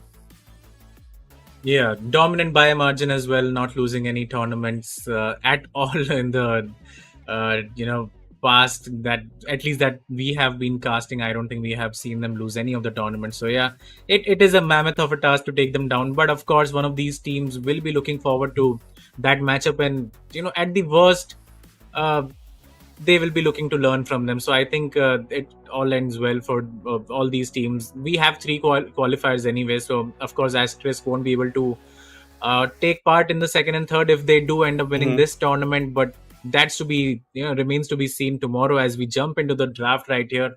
No surprises yet again. The Kled is going to see that ban phase. I don't think Copy gets to play that champion at all. The Lux comes out. That's against Bob. He is known for his Lux gameplay as well. But with the Caitlyn already out because of the Fearless, I think that could have been left open. The Nocturne is going to get banned yet again. So not a lot of changes coming out from the side of FFing. Yeah, not that much changes at all. Nocturne sees the Grey Squeeze, the ban phase, as so does the J4. Junglers are being targeted right now. I don't think they want to see Bob on the Lux either, so the Lux is also not going to be there. But yeah, as we talked about, Poppy on the Kled, not at all. The Talia ban is interesting over here. We haven't been seeing that many Talia bans. We've seen a couple of picks here and there, but the bans have never been focused that much, and they really don't want Dead Corporal playing this Talia over here, Kaga. My countermeasures are ready, even if you. Yeah, I'm not too sure. I don't think I've seen too many Talia players in the scene so far. The Mel is going to get banned. The Jarvan gets banned as well. And the first pick looks like it's going to be the Smolder. Yeah, and I don't think we had any doubts when Potato Monster was. But yeah, but Potato Monster didn't have any other option. He had to between the Trist and the Smolder. And I think they want to play the scaling small Drake in the top side, but no, instantly change. He bamboozled us right there. He's taken the Tristana for himself. It was banned by themselves when they were on the red side, but now having blue side and first pick left open, they instantly snap up that little yordle for themselves, and now Potato Monster will be rocking his signature Tristana in the bot lane. Let's up to now to see what Kakao want to answer back with their first two picks of the game. It's going to be the Lulu pickup. So does that mean a Jinx or something of that variety coming down in the bot lane for them? And Sejuani gets picked up as the jungle option in the hands of W. Now he'll be playing more of the tank kind of role instead of that Wukong. Same type of idea about how you want to engage with champions, but yes, he's gone with the Sejuani. Pretty solid pick in my eyes, at least. And now it's up to Dead Eyes to see what he wants to be picking up for his team. They're running around the timer. They're really thinking out their decisions right now and guessing about what they want. It's going to be the Blitzcrank in Bob's hands. Earlier on, Kakao was talking also about this, that Bob does play a mean Blitzcrank and he barely misses any hooks, and that's exactly what has been locked in. So we already have the bot duo for the side of FFing. It's going to be the Tristana, going to be the Blitz going in the bot side. Now let's just see in the first base of banning what their last pick is going to be on the side of FFing. Again, running down the timer, really taking as serious the one. And we did talk about this in the first game. The Nefiri Gwen were left open, nothing was selected, and it's come back to haunt us because now the Nefiri has been locked in for the side of FFing over here. Now they're wondering about the champions, and they're going to lock in the Varus with the Lulu combo in the bot side. It's yet to see. A lot of on-hit Varus is going around nowadays, so it's up to what they want to play around. Copy does not want to face an Ornn in the top side, so they're going to be banning out the Ornn from the side of Kakao Gaming. Now let's see what FFing want to answer back with their own bans. What can you ban out from their side? You can be banning out the top and mid. These kind of selections are what you want to go for. You've already banned one mid in the form of the Talia as Kakao. Not many Talia players to be known. I don't know if DC does play mean Talia or not. Brave pants at home. Yeah. Want me to wait And while you Nar, get as them? you can see, Poppy does play a lot of Nar, but the Nar gets banned against him over here, Kaka. Yeah, and we finally do see the Nafiri coming in as well for one of these sides, right? It looks like it's going to be Dead Eyes taking that towards the jungle. And I really like what Kakao Gaming has drafted for themselves so far, the Varus Lulu with the Sejuani. So you have a lot of engage, tank, and the Enchanter as well. Yeah, you have a lot of options in your hand right now. Now it's up to see what they want to pick. I don't think the Mumu's gonna come out of this. Are they gonna go Sejuani somewhere else? Yeah, I don't think that Mumu is gonna be played. They're just hovering it just to mess around with us at this point. And yeah, Nafiri gets picked up. Gonna go with Dead as the and we did talk about putting Dead Corporal on a champion like Ari, and that's exactly what the side of Kakao have opted for here. Very stable champion, has a lot of mobility, has a lot of damage, can do a lot in team fights. The signature coming Yeah. out now for Dead Corporal. He's going to be playing that champion, and Akshan hover from the side of FFing. That would be a bit too squishy a comp, so I'm not assuming that's going to get locked in over here. It's going to be the Annie instead that gets locked in. Yeah, I really like that pickup, honestly. Annie is, she did get buffed quite a lot. And you can see her getting played in these major regions as well, yet again. So I think that's one of the better picks coming in. Love the Blitzcrank coming out from the side of Bob. You do have two very squishy, two very immobile targets for yourself, as the Mordekaiser is going to get logged in. So yeah, I mean, team comp wise, I do like what Kakao have drafted for themselves, though. A lot of CC coming in, and a lot of mobility as well from the RE. And again, now they don't have to worry about not losing in the early game. So I think that's going to help them quite a lot. Yeah, and exactly what you're talking about, right? Early game champs. It's going to be copy on the Darius in the top as a counter to the Mord in his eyes, at least. And yes, we were talking about Potato was hovering a lot of that smaller, but does lock in the Tristana, his signature. And we talked about Bob, on that blitz, right? He's going to not miss many of these hooks. So it's interesting to see. Now, both teams' comps look pretty good. Do you favor anyone in particular over here, Gaga?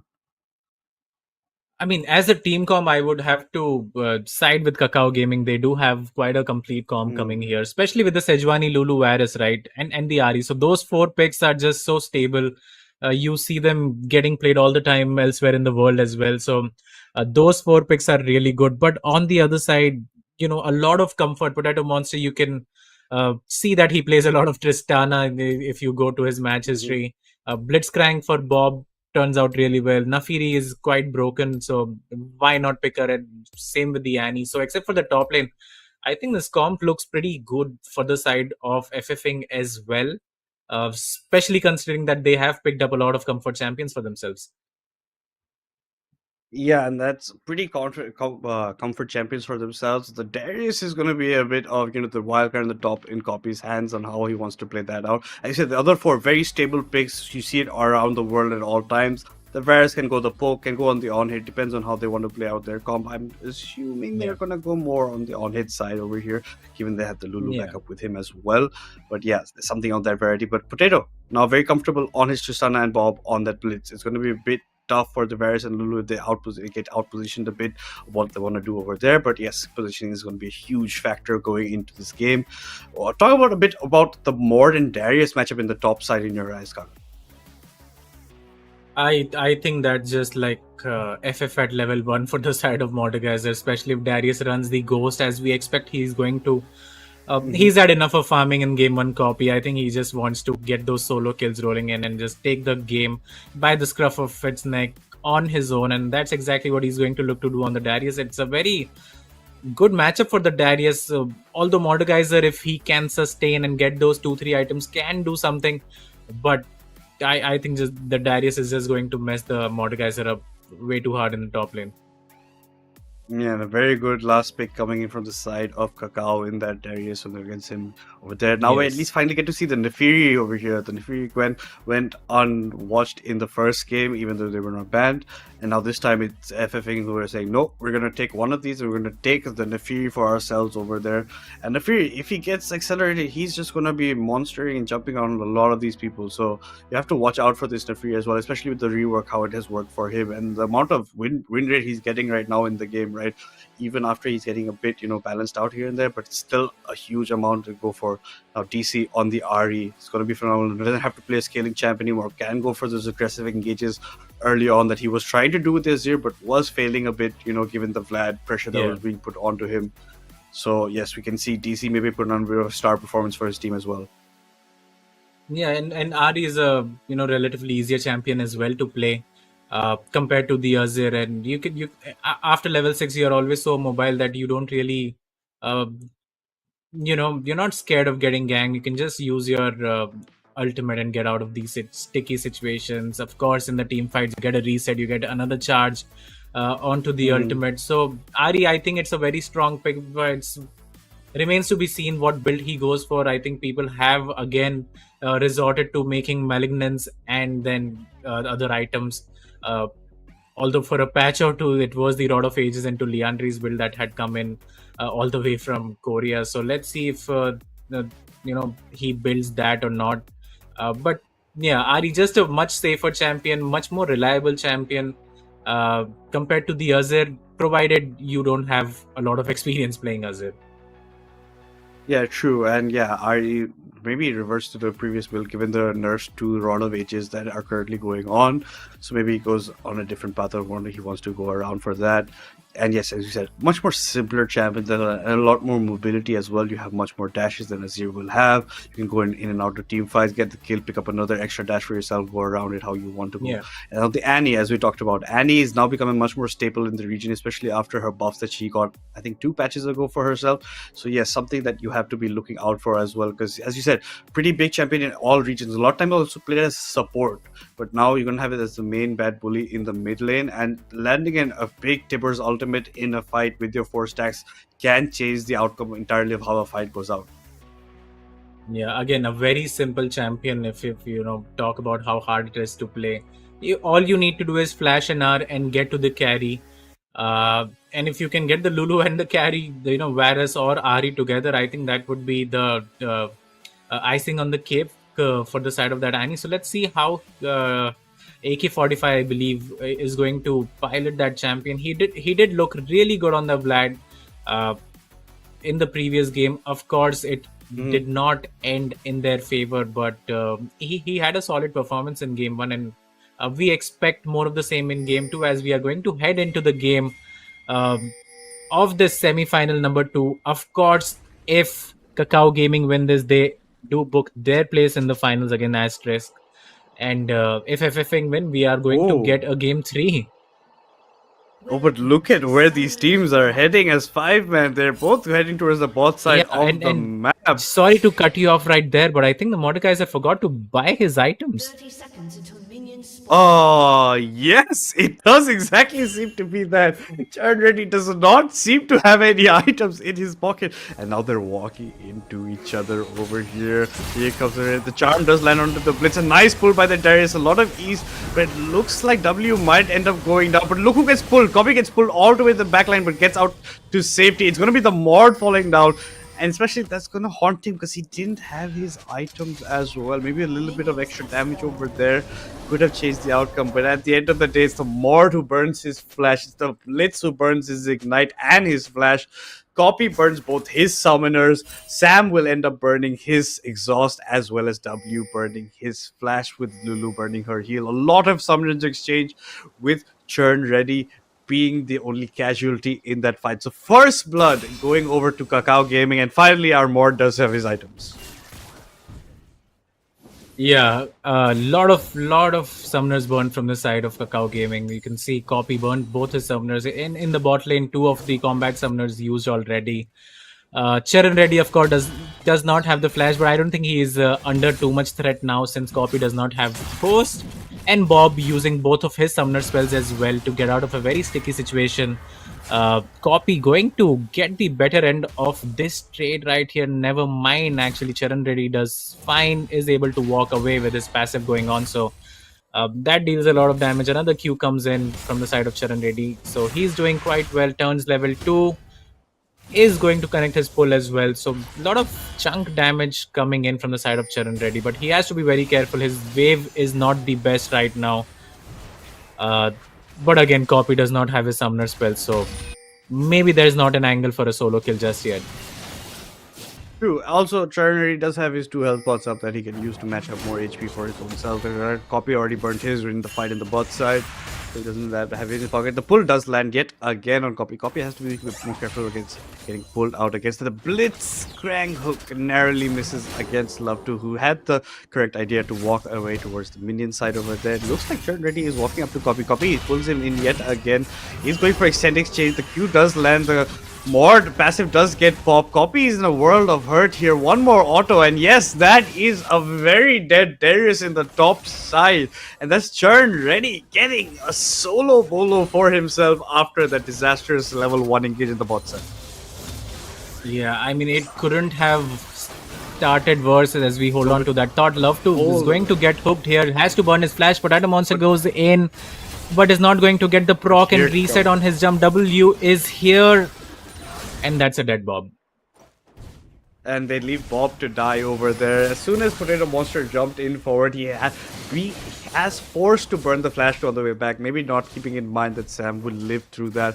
He wanted to get more explosive charge stacks off on him. Maybe try and get that kill. Maybe W back out.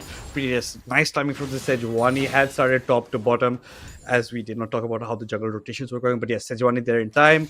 Bob left as the sacrificial lamb. Did not have any summoner, so he is the one who meets his end over there. Potato Monster pushes in the wave. He did not get it all the way in the way he wanted to, so has to stay back and just try and get it slightly more, so Varys can miss a couple of CS of his own. Copy yet again getting pulled in the top side.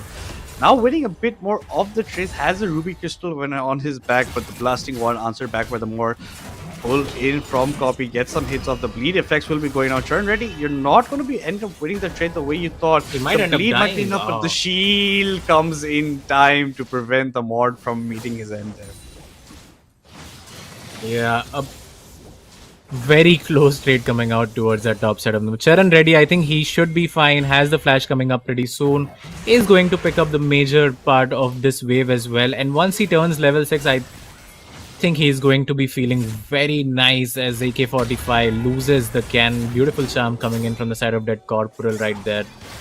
And Bob's hook connects. This time, I think the Lulu is going to die. Yeah, it looks like Lulu's in a world of her. The Ignite's already taking on her.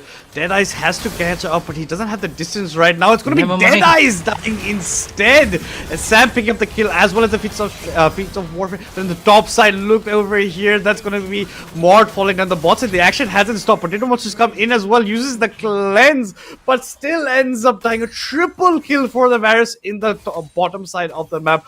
On the top side of the map, Copy gets his own revenge onto the Mort with a little bit of help from the Sejuani. And the fact where we thought that Lulu will end up dying, it turns up Sam picking up a triple kill and getting accelerated out of his mind. And it looks like he's going the on-hit build as well. The charm landed in mid lane against the Ahri over here. This is just too much. And he's trying to walk away. The stun does land with the passive for. I don't think much can come of it anymore. But yes, over here, Dead Corporal's on no mana at all, has to back away from Exactly. Didn't have any mana, so I don't think he could have fought that. But disaster for the side of FFing. Not only does Charan Reddy die to a gank, but in the bot side, the gank comes in for the side of FFing, and they are the ones who lose their lives. Whereas Sam on this Varus especially, picking up the triple kill in a 2 versus 3. Potato Monster had gone back, picked up the cull, was not able to stack it, and yeah, disaster. Dead Corporal uses his R. Again, does not have mana for the charm, so I think he miscalculated there. And AK-45 is just able to walk away from a certain death. Yeah, he did walk away from that, and now it looks like he's on the front foot, but look who's close by. Bob is here. The hook doesn't land. W had flash forward in case the hook was going in the direction of the Ahri to prevent it from connecting. Dead Corporal just surviving, but no! He ends up dying to the bleed of the Nefiri over there, and there Deadeyes picks up his first kill. Unfortunately, that's a very dead Corporal over there, going over towards his turret, and Andy's going to be pushing this way with the bit of help from Tibbers. Drake has spawned as well as the grubs coming up around minutes time, so now you're going to have to choose between these two objectives. You're going to go for something or the other. But yeah, let's take a breather and talk about, CS difference. Bot side CS difference a bit on the huge margin. 16 CS in favor of the Varus, plus he has the 4 kill lead in the top side. Almost even 3 CS lead for Copy right now, making that 5 right here.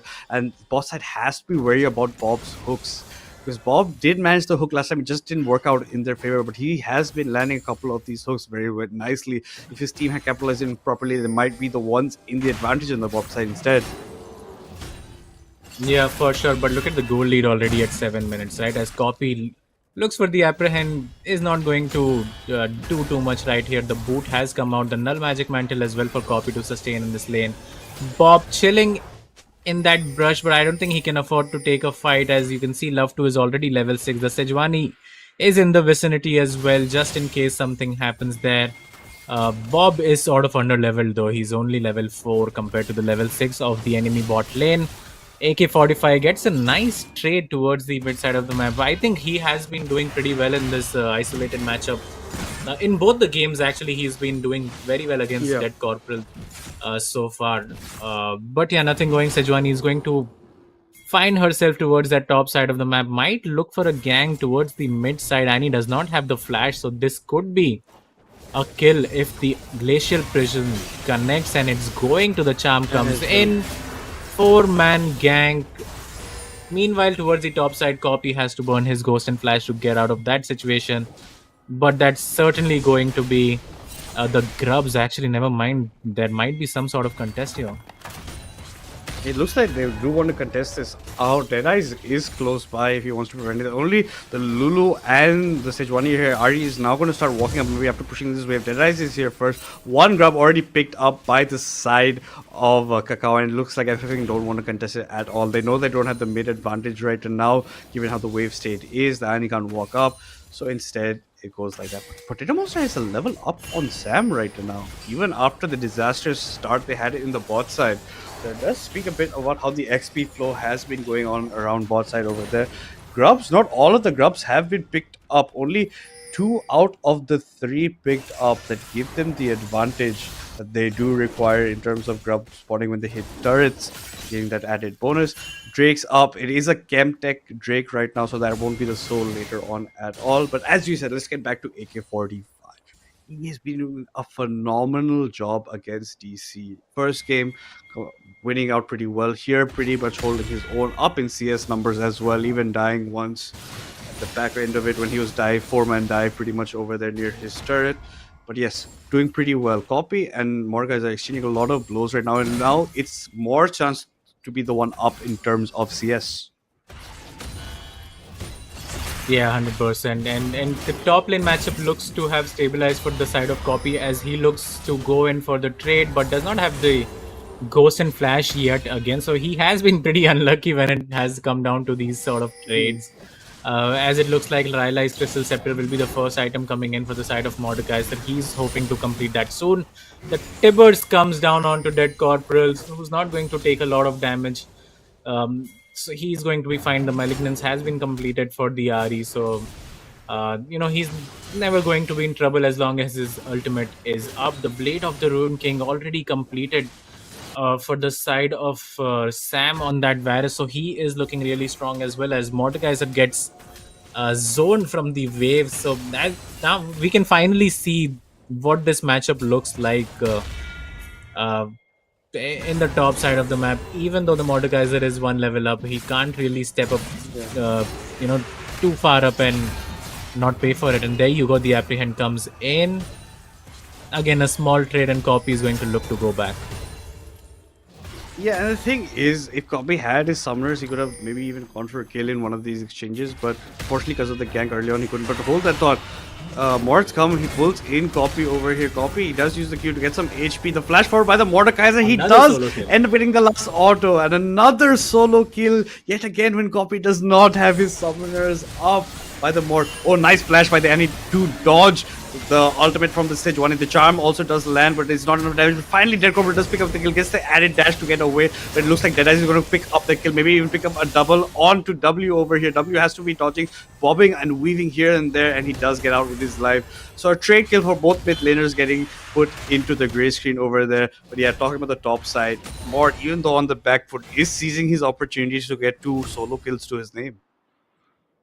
Yeah, he's making Copy pay for his mistakes, right? Overstaying right there, instantly gets punished by using the Death Realm. So, but huge props to Charan. He has been play behind, coming behind. Sam is getting pushed in. Ultimate loud onto Potato Monster. Potato Monster almost at 1 HP. The ultimate coming down from AK-45 gets the huge shutdown that was on Varus. The flash forward. The hook still does land onto Love to. It's about who picks up the kill. Will Love to get away with his life? There's no way. Is he going to get out? Life, does he? Is he? He's pulled off a bank robbery. He's pulled off a heist. He's got away with his life over here.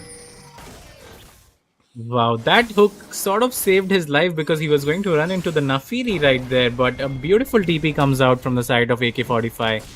Uses his ultimate, finishes off the kill onto Sam, so that's a huge shutdown for himself. And FFing showing that they do have some fight left in them, and they are making these proactive plays down in the bot lane. Yeah, they are, but Bob seems to be getting got out here. Bob might also be put by the Sejuani. The TP does come in from the Dead Corporal. Dead Corporal does pick up the kill. No, it's Sejuani picks up the kill onto Bob. Deadeye is in a very precarious situation, but not enough more CC to put him down. The piercing arrow does come out, but it's just not enough damage at that point. Deadeye gets out with his life, but W is not done with this matter. He's walking forward. AK-45 very dangerously low on mana. Not much he can do. Now it's almost 0 mana. The ultimate from W does land this time onto Annie, and Annie has to run away for her life. Does get away. Deadeye is there to provide a meat shield of some sort, but both are surviving by barely any HP at that point. It looks like the bot tier 1 turret will also be going down. Yeah, 100%. That's going to go down, and that will be the feats of strength for the side of Kakao Gaming, I believe. Yeah, that's going to happen. W has looked pretty good in this map so far. 1-0 and 5 on the Sejuani as another turret gets picked up from the side of Dead Corporal, who has the needlessly large rod. Did get the assist, I believe, in the bot side of the map, so he's going to go back and see what he can grab as the hook is going to miss. He picks up the Merc Treads along with the Amplifying Tome, so respecting the damage that's going to come out of the Annie, who has the Malignance completed herself and the Hextech Alternator to deal a bit more of that chunk. And still, it's a very, very close game so far. I'm just very surprised that Lulu surprised after getting hooked into 4 people in the bot lane. Yeah, absolutely. Got away with daylight robbery basically over there, the way that she managed to get out. But speaking about that turret that was picked up, hold up, here comes Dead Corporal, uses the ultimate, the charm does not land, AK-45 using his own ultimate, Tibbers on to DC. DC has to get out of this shit. But yeah, talking about previous shit, the turret that was picked up on the bot side, that first turret allows the side of Kakao to get the feats of strength for themselves as well. So they have that in the books. And now the Rift Herald's up for the taking as well. I don't know which team wants to go for it. The Drake's going to be up in 20 seconds. So if you want to do Herald, you have to do it fast unless you want to exchange objectives in that name. It looks like they are starting on the side of Kakao. Love to has walked up pretty far. His ward's gonna get denied over. Then W thinks better of it, gets off the Rift Herald over there. Bot side Dead Corporal against Annie. They're gonna fight away. There's no turret that Annie can play safely under, so she has to keep her distance as well. Given that Tibbers will be neutralized very shortly over there, you have to get the ward out of that bush. Once you do that, you have vision towards Rift Herald side. It's up to which team really wants to go for which objective right now. Deadice is now walking towards Rift Herald. Maybe just wants to clear the pink instead. Yeah, I think you should always go for the dragon over the Rift Herald if you have picked up the first 1 or 2 dragons. So I think that should be the trade coming in from the side of Kakao Gaming, as well as they will be feeling quite comfortable heading into the late game. And getting closer to that soul point as well, and that's exactly what's going to happen. The Rift Herald has been started from the side of FFing, and the Sejuani W is going to start the dragon off for his team and take that objective as well. Yeah, and they will be taking that away. Now they're trying to maybe get towards Rift before Rift is taken, but it's so dangerously low. Oh no, but it got reset! It got reset over there. Unfortunately, not the way that the side of FFing wanted to go, but finally they do get that. Over here, the ultimate does land onto Annie. It's going to be a two-man die, but no, it looks like Sejuani is too deep, as you said over there. It's going to be Potato who gets the kill with a rocket jump onto the face of the Sejuani. Gets a shutdown for himself over there as well. So that's going to be Potato getting some gold in his pocket. Now, Copy is the one not looking so healthy in the top side. The flash Q, just reminiscent of the second solo kill that he went for. And as very rightly pointed out, the third solo kill for this Mordekaiser in the top side. At this time, Copy did have his summoners as well. Yeah, I mean, Charan Reddy has come to play in this game. It's like none of that shenanigans. Even if you counterpick me, it's not going to matter. 3 solo kills for himself as we get the replay that happened towards the bot side of the map. The Annie did get ulted, but did not matter as much as the cavalry was there. And this solo kill right here, yet again, Charan Reddy showing Copy who's the boss. Yeah, absolutely. Just putting him in his place at that point. Yeah, he has taken complete advantage of that. Copy did not have his sums level 1, given the level exchange at the bot side. From there, he's just been applying the pressure. And as you said, you can try and counter pick him, but he is doing phenomenal job up in CS, up in terms of kills. Now it looks like Dead Corporal is the one who's come to match Charan Reddy over here, while the Darius Copy goes to the bot side of the map where Annie will be matching over there instead. Now a bit of lull in the terms of objectives right and now, nothing to be talked about. 2 Drakes already picked up for the side of Kakao Gaming, and now it looks like it's going to be a Mountain Soul type of map, which will become the Mountain. 3rd Drake will come up in 3 minutes. Before that, you can see the Atakan will be spawning in around 2 minutes time as well. Now Copy might have bitten off more than he can chew. Nice hook from Bob does. The stun from Annie comes out as well. Annie keeping nice spacing, not giving off that many heals. And it's, unfortunately, it's Bob that's the one who picks up the kill. But in the meantime, it's Deadice that's getting caught out over here. Deadice gets killed by the piercing arrow. Now Charan Reddy has to run for the hills for his own sake, so he can survive. W does not have his ultimate up just about yet, so he can't do much. He's changed his target. I think W is overextending again. Over this side. Yeah. W is overextended, but he is not getting punished for it, at least this time, that he was last time underneath the turret and gets away safely. Yeah, but Copy not having his best game so far. 3 solo kills, 1 isolated death as well on that R5 Darius. So not looking good for him. It is sort of an early game champion as well, Darius.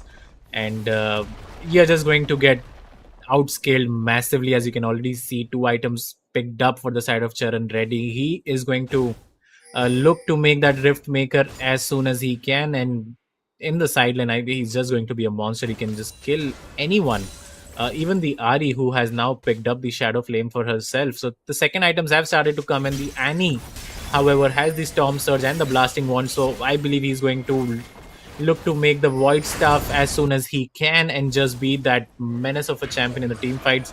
Oh no, this is a rinse As and repeat Copy in the might get bot caught side. out. Copy. Oh, Oh, the the flash hook hook from misses, but Bob does miss. And yeah, it does look like they're going to give up on it after that point.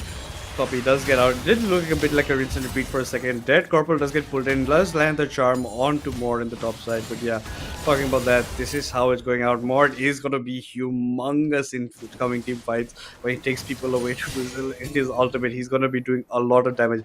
Copy is still dangerously walking up. If that hook had landed, Yeah. if Bob had gone for hook and landed, I think he's trying to bait it I'm in very because his team is close by.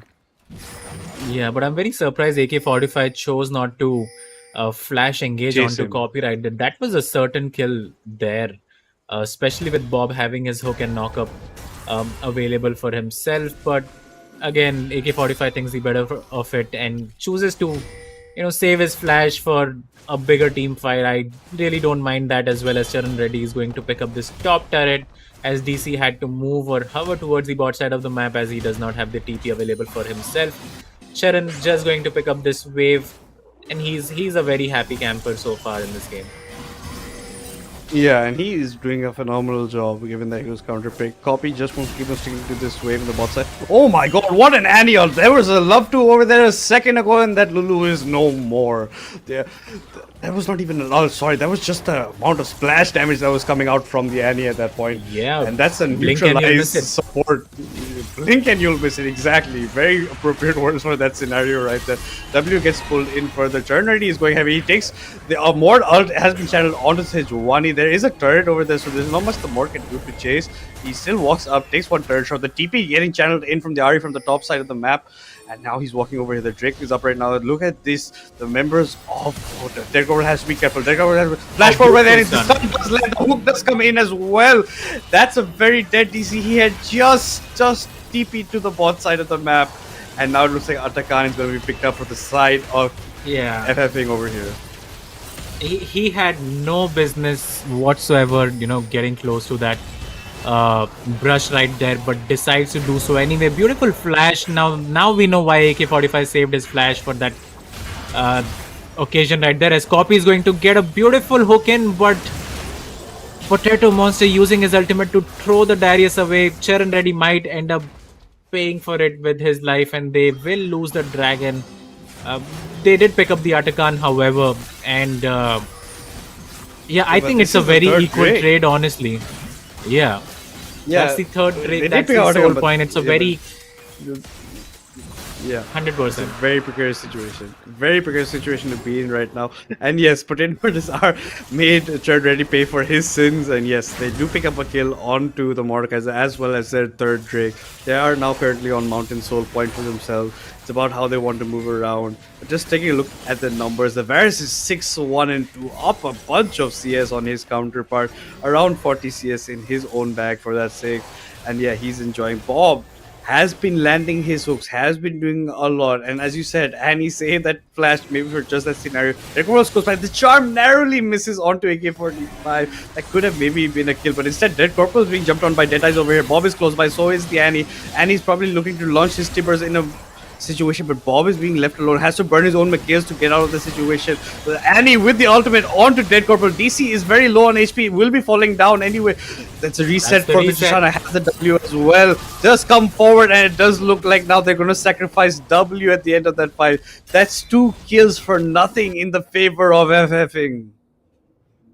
Yeah, and the mid lane experiment for Dead Corporal is not looking too good.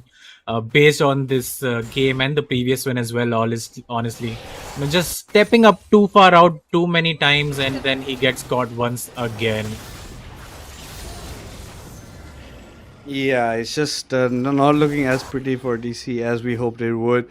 And yes, Andy having phenomenal stuns every time in these team fights. Waited her time, waited for DC to get close to that ridge of that wall, like you'll see in the replay over here. You can see that W will come in. The McHale's being burned from Bob. And look at Andy, look at this positioning. Holds it, gets the Ari. Ari just falls down. Potato gets a reset off that, gets the kill as well, mind you. And Annie also gets away with her life at the end of the day. And now Annie has a lot of farm, is putting up in the top side, as you talked about very rightly so, gets that void stuff as well. 10 stacks in her Dark Seas. Will AK-45 also do the Magi's as well again?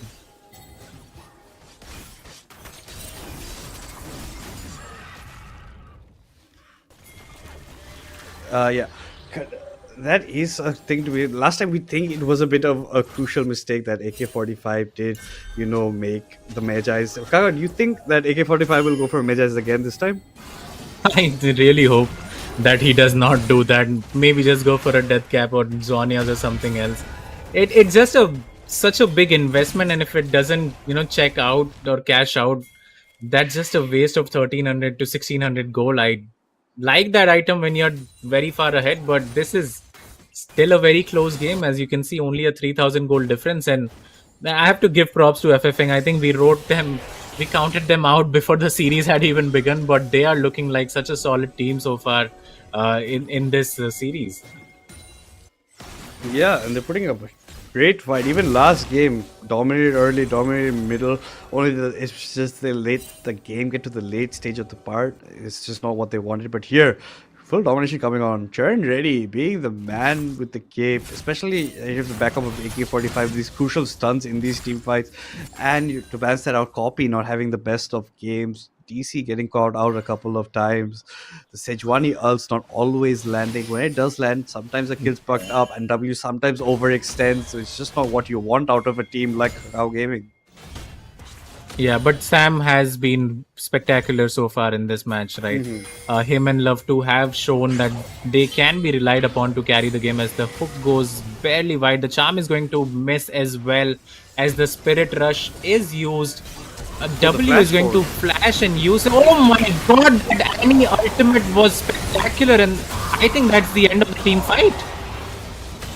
That does look like it, but it does look like this is a triple kill for the Darius. It was a 3-man Annie ultimate. That's going to be the Ari falling away. Now, Copy is trying to survive as long as he can. Potato Monster really wants to get a reset. He gets another reset, jumps forward yet again. He managed to catch the Sejuani. The flash forward does get enough kill. The ward also being from flash. So that's a triple kill for the Darius, a triple kill for the Potato Monster. That's a 3 for nothing, 3 for all in favor of FFing, losing only Potato Monster and the more standing at the end of that 5v5 fight. We have to get a replay of that. Look at the Annie and her position right there, flashes and gets all 3 carries.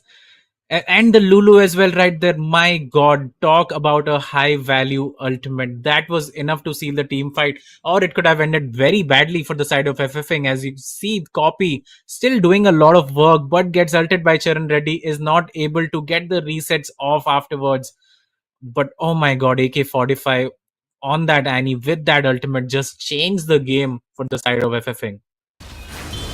Yeah, and he seems to be the kind of star player on this team, even with the Vlad last time doing a phenomenal job in lane, and now being so crucial in these team fights. It's Charan Reddy stealing the spotlight with the solo kill, but it's AK-45, the man of the hour in these team fights, especially when you have Potato Monster following up like that, getting those resets, getting away. But hold that thought, Kakao Gaming have started the Baron. The side of having aren't close right now. The Annie and Nefiri are walking up with Bob over here. Bob catches one of the carries with his hook that can signify the death for them. Here, Charan Reddy's come up with the picture. Potato Monster is still a bit far away from the fight. The hook does land. It lands onto the Sejuani. The Baron is picked up by the red team, by Kakao Gaming. Here comes in Deadeye. They get the Sejuani dead, but Bob ends up falling down. Dead Corporal's going forward as well. Deadeye is getting a reset over here. Copy looks very dangerously low on HP. Potato Monster comes in over That's here. an ace. Yet again, another ace for the side of FFing, and this time they have 3 members still standing up. They do end up losing the Baron, but they get an ace to their name. Yeah, and I think that's game as well. Let's see if FFing is able to finish the game, but the Baron gets started as you rightly called. Kakao Gaming do pick that up, but let's look at the hook and where it went. Copy trying to zone out the rest of the team, but the hook there again so crucial. The animal ultimate comes in. W is not able to participate too much in this team fight. Dead Corporal goes in, is not able to get the resets, gets stunned right there and gets finished by the Nefiri. And another horror team fight for the side of Kakao Gaming. While we were watching that, they've taken both of the Nexus turrets, and looks like Deadeyes can get caught out over here, and it does look exactly like that. He does jump over the wall, but the Sejuani does get the root onto him with the stun, and Deadeyes is left alone. But no, a miraculous escape by him. It's Potato Monster on the other side who ends up going down. But it looks like Dead Corp was not done. He really wants the kill onto Deadeyes. Nice bait by Bob. He does get the hook as well. Bob is doing wonders for his carries. And AK-45 just comes in for the cleanup. Gets the kill onto the Ari. And Bob might end up going down over here. Well, that's safe to say. But no, he's still alive. He's got a reduction in speed movement. He's choosing to go back. He does get the knockup and he survives. And well played by the support from the side of FFing to let Nafiri live after she was almost near certain death over there.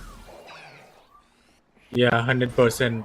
That was so well played by Bob to save his jungler right there from Dead Corporal, who ends up dying himself. And look at the shutdown bounties that have come in for almost all the members from the side of FFing, although they are only 4,000 gold ahead. And the dragon is going to spawn pretty soon as well. That will be the soul for the side of Kakao Gaming if they are able to secure it. So this game, I don't think it's going to end anytime soon. Nafiri so far ahead, has 3.5 items completed compared to the Sejuani. He only has one. 2 items to herself, and Dead Corporal again looks like he's going to make Banshee, or I'm not too sure what he is heading towards. Has 3 items for himself. So does the Varus, but he needs some really much needed uptime in these team fights to do some damage, because he is getting one-shotted by that Ari ultimate again and again. Yeah, absolutely. He is getting one-shotted by the Annie ultimate again and again. Another hook lands, this time on DC. DC has to flash away. He doesn't have his ultimate up right now. Will come forward with a charm. He does land over here onto Deadeyes. Deadeyes is looking very precarious, but his entire team is rushed over here. Look at this Sejuani. He's trying to get away from the fight. Copy is going dangerously low as well. On the off-screen of the fight, Turn Ready is going to fight against Poppy. Copy gets a Turn Ready low. A shutdown picked up by the Ari, but there goes the Varus. Throw uptime again in this fight. Pretty much jumps forward, gets another kill for himself, and he gets the last kill of the thing. And now it looks like W has to run for the hills. It might look like game over here. Remember, it's an open Nexus, and this is definitely looking like this is going towards a game 3 over here, Kakao, is it not? Yeah, 100%. That's game. I don't think there's any way FFing is going to lose this one. Again, beautifully played by them. Another hook connects. Bob has been at it for throughout this game. We talked about it earlier, how good of a Blitzcrank player he is. And yeah, I think the whole team showed up for the side of FFing. But I have to give massive credit to the Annie ultimate that we saw behind the blue buff. Just single-handedly turning the game towards FFing's side. Yeah, you have to give props. Not just that ultimate, even other team fights, her stuns have been crucial. Stuns allow a single target, lets Bob pick them up with her hook. Even Bob doing a phenomenal job this game for his team. The amount of peel that he provided, absolutely incredible. And it's just so many MVPs in this team. Then Churn Ready with his solo kills on that Mord against that Darius in the top side. Take complete advantage of Darius burning himself. 3 solo kills, mind you, 3 solo kills in that fight. It's just a lot to be, and Copy left a lot to be desired from a player of his caliber, that it just didn't work out the way he wanted to. He did have a good pick against their comp, but just couldn't get to this point of stage where it could do any real damage over there. Potato Monster always coming up for the cleanup, getting those resets off as well. Just very well played by FFing. They gave up all 3 Drakes, mind you, didn't take a single Drake, but end up winning the game for themselves. And the Baron as well. They lost the Baron as well in this game, but it did not matter as long as they won the team fights afterwards. And yeah, beautifully played by all 5 members, honestly. It does look like there is, some sort of a gap in the mid lane. Hate to use that word, but AK-45 has been on it in the first 2 games at least. Like, it has not looked close in the mid lane, especially Dead Corporal making such crucial mistakes, checking those brushes, getting hooked, and then getting stunned as well at crucial timing. So I think those are the things that he will be looking to fix. I'm sure he will be able to in this game 3. But yeah, what a series that we have right now. Realistically, it should have been 2-0 to FFing. It should have actually, yeah, it should have gone the other way, like completely. Like we had, before the series even started, we had predicted from our side at least that Kakao Gaming pretty much winning the series, right? But FFing, given the performance in game 1, if they didn't have those faulty hiccups towards the end, they could have honestly closed it out. And as you said, rightfully so, had a 2-0. But instead, we're going to go to a game 3. But guys, before the game 3, we're going to take a very short break before we head back into the action.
Guys, we are back after that break for a very highly anticipated Game 3 in our semifinals 2 between Kakao Gaming and FFing.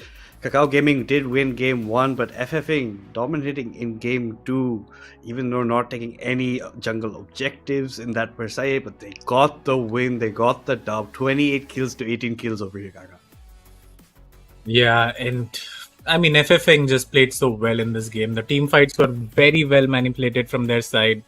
And just looking at what happened in this game, as you can see, the goal difference is not too big at the end of the game. The Dragons, of course, 3 of them were picked out from the side of Kakao Gaming, and we were thinking like they might end up getting the soul, but that's not what happened.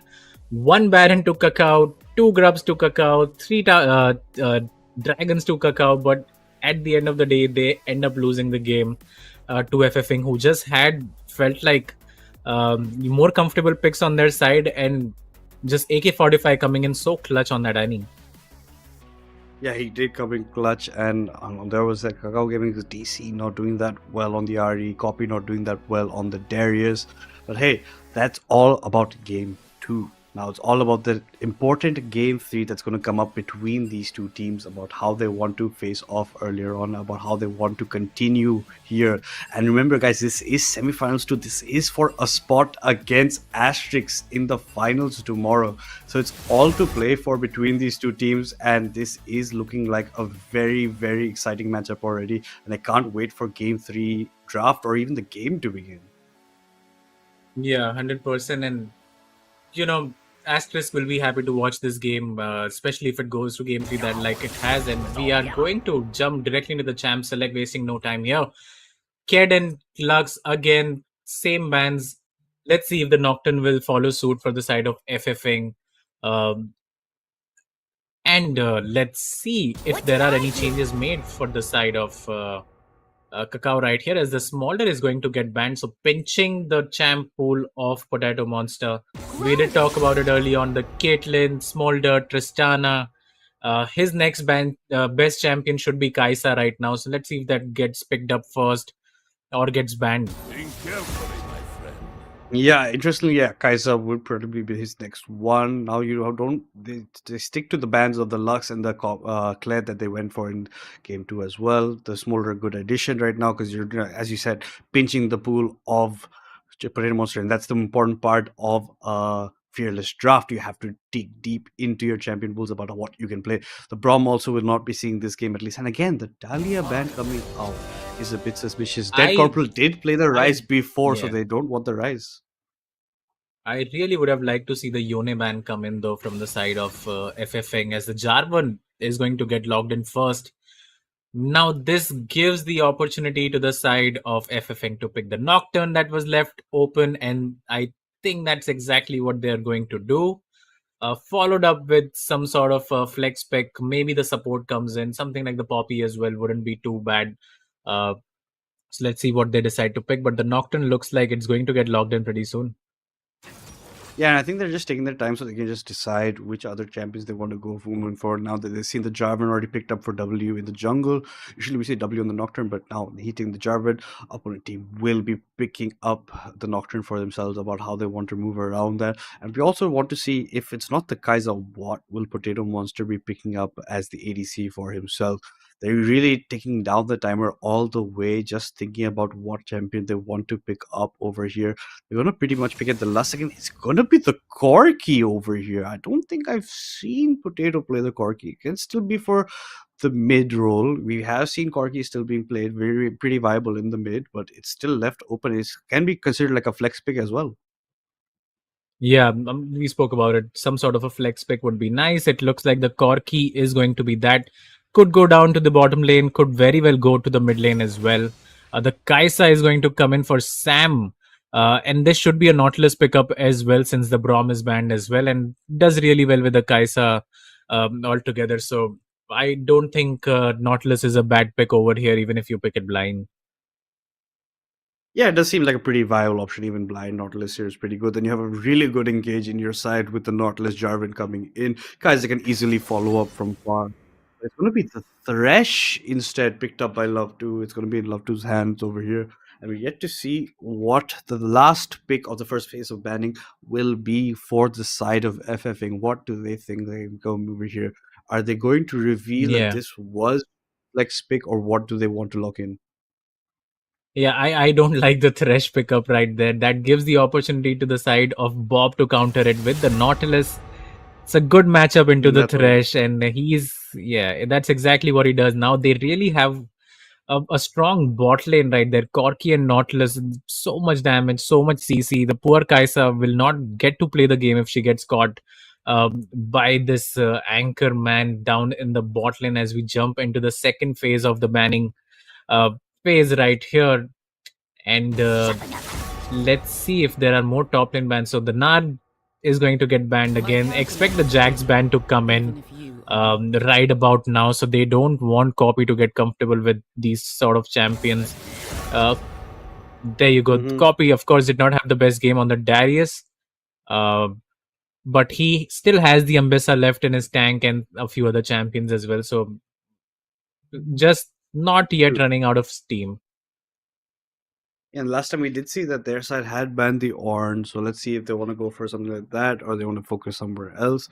They are taking it down, yeah, but we are reducing quite a bit of Copy's champion pool with the Kled, the Nard, the Jax. 3 bans targeted at him, and now the Vex ban also comes in over here. So they don't think that this Corki is flex at all. They assume this Corki is going down bot no matter where they're thinking. Because there's a Mel and a Vex ban from their self. They didn't ban any top Yeah. pick whatsoever. So maybe Copy has something, a nice blind pick in his arsenal about how he wants to go through with it. Yeah, I mean, this should be a mid lane pickup. I wouldn't mind seeing the Yone for either of these guys, but the On is going to come in. I wouldn't be surprised if Copy rather picks up the Camille right here. I think that would be a good matchup into the On. The Silas looks like is going to get picked up from the side of Dead Corporal.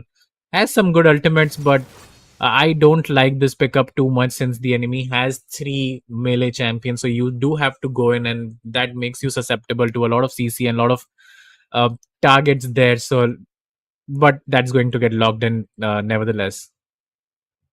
Yeah, it does get locked in now. It's yet to see what copy is going to be running yourself on the top side. Camille, a very good pickup with that true damage with the Q2. So there's a lot of options for you in that way. You can even go past there. It's going to be the Victor picked up.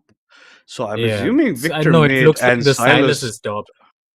Yeah. Yeah, the Silas top. Yeah, Victor mid, Silas top. Might even go the tank Silas build. Who knows with their grasp and everything, how they want to play it out. But might go the traditional build for himself. Now it's now up to see if this Corki is going in mid. No, it will be the ADC because now they are hovering that Syndra for themselves. It's going to be the Syndra versus the Victor in the mid lane over here. And a bit of a hodgepodge team comp coming in over here. And I'm pretty sure I'm siding at least a bit more on the FFing side because, again, you have the scaling Victor that you have to scale for you in the hands of Dead Corporal. And Dead Corporal is not having the best of times in the mid lane right now.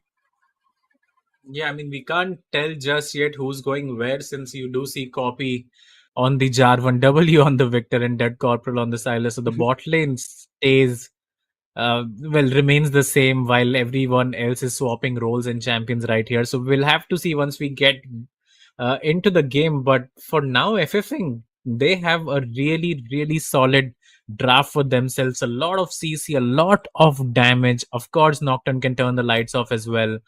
Two tanks and two carries as well. So I really like the draft coming out from the side of FFing.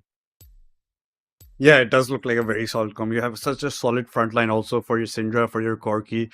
Not to mention that CC that you were talking about, that's a lot. And yeah, we have to go into game to even begin to imagine what the side of Kakao want to do with the champs that they've elected for themselves over there. It does look a bit interesting, and this is what Fearless Draft results in, right? These kind of interesting kind of looking team comps that come up. Even though FFing side looks as solid as possible, we have yet to see how Potato will be doing on that Corki, right? Because his champ pool was reduced quite a bit, especially with that Smolder ban. And on the other side, it looked like Kakao, FFing wanted to neutralize Copy's champion pool by 3 top bans, right? Being that Nar, being the Jax, being the Kled, right? So it's up to see what these people can do with the champions that they've picked for this game at least. Yeah, but I really like what FFing has scoped for themselves, and especially when you consider Kakao Gaming don't really have that tank sort of a champion. Even the Jarvan is a bruiser, which will go for these AD/HP sort of items. You know, the bruiser builds in the Sterox, the Sundered Sky, and everything. Meanwhile, the On and Nautilus are just going to make those Sunfire capes, the Warmogs, and whatnot, the Thorn Mails. So I do think the side of Kakao Gaming is just a bit squishy, and they are going to run into a lot of problems, especially with the Nocturne and On ultimates. It's not the hardest, even the Nautilus, not the hardest ultimates. You just have to press R on the champion. And there's no skill involved, honestly, and it's just a better, even for Syndra, right? You just have to press R. So it's I think FFing should be able to take this game off as well, just based on the draft. But of course, stranger things have happened in the past, and Kakao Gaming somehow always find themselves facing Asterisk again and again. Very rarely do we not see them in the finals as well. So this is going to be very interesting to watch and see where these guys are taking their champions from the side of Kakao Gaming. Yeah, it will be very interesting to see where they want to lead up to. As you said, Kakao famously are one of the finalists that always show up on the occasion, and Kakao has come up from different kind of odds as well, especially against a team. But yeah, very, very squishy comp coming in from their side. FFing have such a solid background, such an easy comp to play around. Like you said, just press the R button on the Nocturne, press the R on the Nautilus. Even the Orn can manipulate it pretty well. So it's pretty, and that's what we talk about. When these kind of tough scenarios, don't play very tricky kind of comps. Play very simple, basic comps. Stick to your basics, stick to your macros and micros, and you will always come out on top if you play it out right and you don't throw away any kind of lead you generate, like the way that FFing did in game 1. Yeah, as long as you play better press R champions, you are going to have better odds towards yourself to win the game. And I really like FFing's comp. They have so much damage in the Corki Syndra. Even the Nocturne, can finish off targets. They have 2 tanks with a lot of CC in the On and Nautilus. A really good laning phase as well. I think Syndra will have priority over Silas or the Victor as well. And in the bot lane as well, Corki and Nautilus should be fine dealing into the Thresh and Kaisa. So overall, just a really good comp. They will buy a lot of space for the Nocturne to farm, get his level 6, and then unleash him on the map as well. So Kakao Gaming do have a mountain to climb based on this draft, but yeah, I think FFing should have just won this series 2-0 anyway. But we are going to find out if they are able to take one more game and 2 in a row against the side of Kakao Gaming, and this confirms that Copy is going to go into that jungle role. It looks like W is going to take the Victor top against On. So there looks to be some sort of miscommunication or some mishaps going on there. Yeah, maybe not trusting W enough to go into the jungle role, or maybe Copy is not having the greatest time towards the top side of the map, as he did get soloed quite a lot in the previous game. So maybe some trust issues going on mid-series. It will be very interesting to watch. Yeah, these kind of tensions can end up making or breaking a team in these kind of scenarios. That's what you want to know about a team of Kakao. But I'm assuming that they are pretty comfortable. They're pretty comfortable even role switching, right?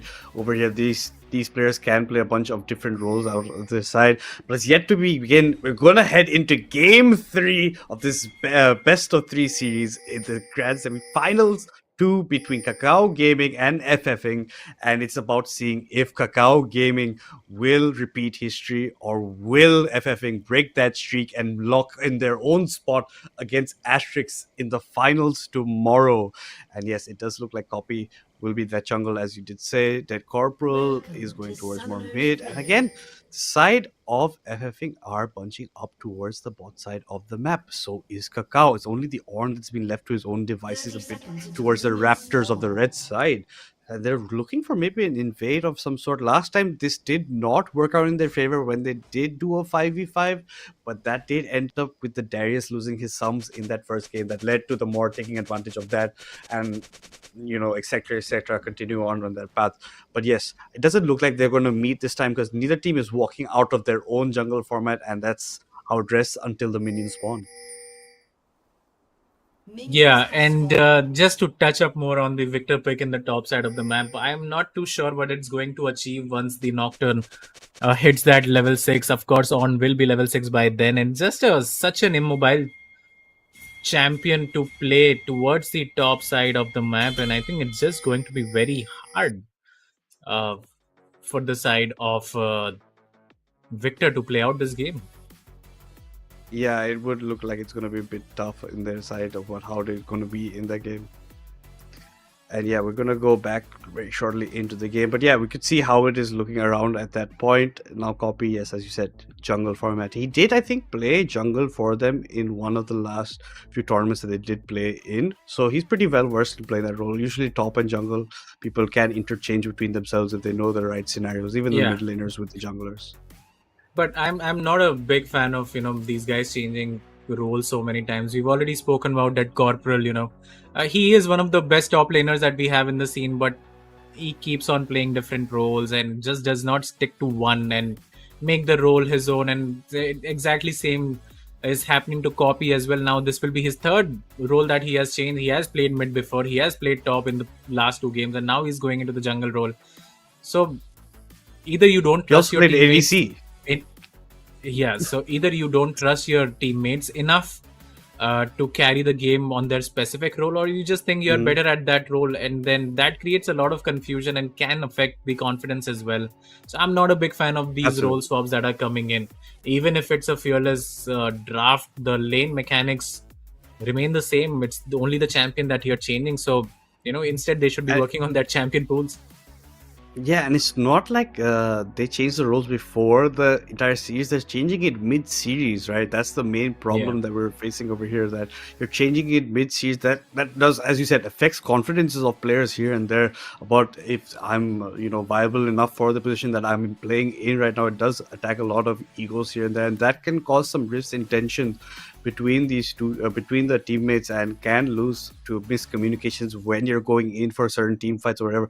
But yes, we're heading right back into the action over here. You can see both junglers are starting from the top side of their map, and we'll be heading towards the bot side. Korean Monster trying to put in some chunk damage onto Sam over here in the bot. Love2 is walking up. Bob is walking up very dangerously over here. He really wants to get a hook in. Bob played a phenomenal support last game, if I might say so myself. Yeah, and now it looks like the Silas is going towards that top side of the map. So W is going to play the mid lane, but he's running the Grasp of the Undying. I'm not sure how many times he's gonna proc that one onto the Syndra, which is such a safe control mage, always EU away. So that is pretty confusing, as well as just Dead Corporal just looking to go all out towards the top side of the map, as we see Scatter of the Week coming in onto the Victor. So none of those shenanigans to go on in the mid side of the map. Yeah, absolutely. Good trades coming out from Dead Corporal in the top side, forcing, but it is the Ornn who hit the level 3 beforehand. Bob is just biding his time in this bush. He's waiting for this minute to maybe get a hook off, but no, he's thinking better of it. Not going to go in over here. But you want to see it's a cheap auto from the Thresh on the backside. And like you see, both junglers are towards the bot side of the map. They're ready and going to go. But look at this Syndra. Syndra's being chased so far away from her wave right now. And he's getting a nice zoning coming in from W on this Victor, playing his more traditional mid role that he likes to play. The Silas, oh, it did not land onto the Ornn. Nord trying to take complete advantage of this. Nice flash away from DC. DC just surviving, but he has burnt his flash. Now wanting to go in for the kill. They're on an island. DC does go for it, does pick up the first blood for himself, and it looks like the lane change is working out. But hold up in the bot side, the hook from the Nautilus does land. Sam uses the cleanse, the Jarvins come in, Deadeyes looks dead as well, and looks like Bob has to run for the hills. Bob's a slither of HP, and a flash forward by the Victor secures the feats of warfare for his team. That's 3 kills coming in very quick succession for the side of Kakao, and they're here to play. Yeah, 3 back-to-back kills coming in for the side of Kakao Gaming. Finally, they are showing up the aggression that we do know them for, or have known them for previously. At least the Jarvan is going to go towards his mid side of the map, uses the EQ, is going to, put the Syndra into very minimal HP. She has to go back, recall, and now Copy is going to get both the Scuttle Crabs for himself. Yeah, this is looking a bit dire for the side of FFing already. Heavy trades going on the top side. Dead Corporal usually coming out a bit on top, right? Just like a slightest of margins essentially. He is a level up right now on the Ornn. Nocturne's on the top side of the jungle if he wants to hover around towards where DC is pushing this wave in very nicely. He doesn't have a ward in any of these bushes here in the river, so Nocturne can easily just walk up, and DC has to keep this in mind. That's why you can see he's walking there now, puts down that ward. It's gonna get spotted out by the Nocturne. He's waiting for DC to use some of his spells before he walks in. DC uses his jump away, but yeah, you can't catch him right there even if you want. A nice ward placement from DC at the correct. He could have if he used the flash fear there. And seeing how aggressive DC is playing, I think there is some sort of an opportunity to punish him right there.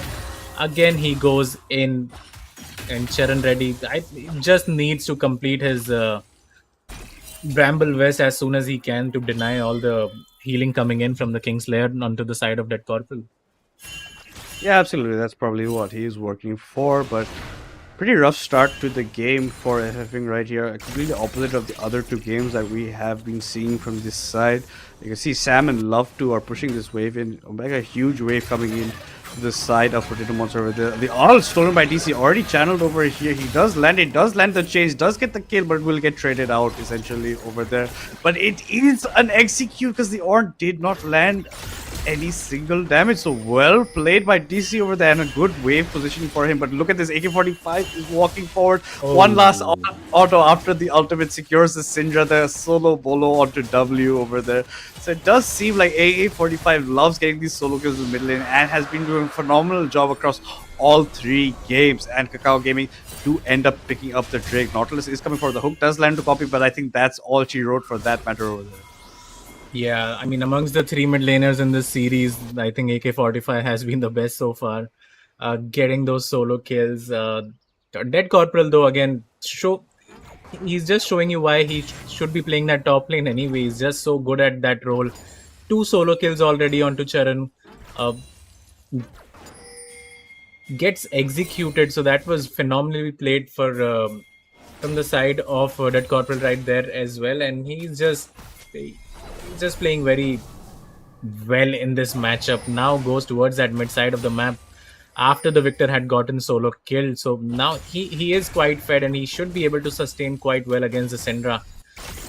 But we are back to the previous mid matchup that we had in the previous 2 games. Yeah, it is looking something like that. Now we can see AK-45 doing a phenomenal job. Has picked up his Dark Seal, has the 2 stacks in that already. Sam is just waiting out this wave. He's holding it pretty nicely towards his side of the river. They don't have any much vision in the river for themselves, the blue side, so they're being a bit cautious about the matter. The grubs will be spawning in 20 seconds time, so that should be the next objective. Dead Corporal is now back in the mid, is fighting against Syndra, doing a lot of trades. Mind you, he is 2-1-0, so he is also a pretty fed boy as well. Has his own Dark Seal. He's essentially 2-0-0 right now. That one death does not even count. You are completely right. That was an execution. Should not count at all. It's just there just for just showing, just just as it appears on paper, nothing else. Practically, Yeah, as Kaka said, 100%. 2-0. But look at this Nocturne going in underneath the turret. A bit of a misplay from... Oh, sorry, the Silas going in. What am I saying? It's the Nocturne who ends up getting the shutdown over there. A bit overzealous coming out from the side of DC. He thought he could maybe get a kill opportunity on the Syndra over there, but the Nocturne was close by, used his own ultimate, comes in and picks up the kill for himself. This is DC getting a bit too over-aggressive over here. Yeah, I mean, does not account for the Nocturne ultimate that he stole for himself and ends up paying for it with his life, and a huge shutdown that goes over to the Nocturne as well. So he's going to be a very happy camper as a Nocturne, as a Twisted Fate. You always want your first ultimate to, get you a kill or an assist, and that's exactly what happens here. AK-45 does not even need to burn his flash, did not have that available to himself.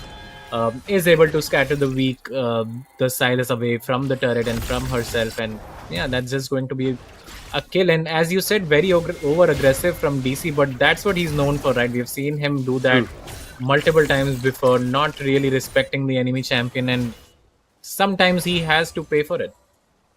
Yeah, and honestly, it's just not worked out for him this series. But as you said, in general, yes, this is why he is known as the player that he is. It does work out for him most of the times. Unfortunately, just not the case, at least till this series has been spoken about. You can see that the Kaiser has picked up the longsword and has a slingshot, going for the crit Kaiser build, as we like to see nowadays on the champion. She does have the cleanse if she needs to use it, but also interestingly does not have a cleanse, has only the barrier.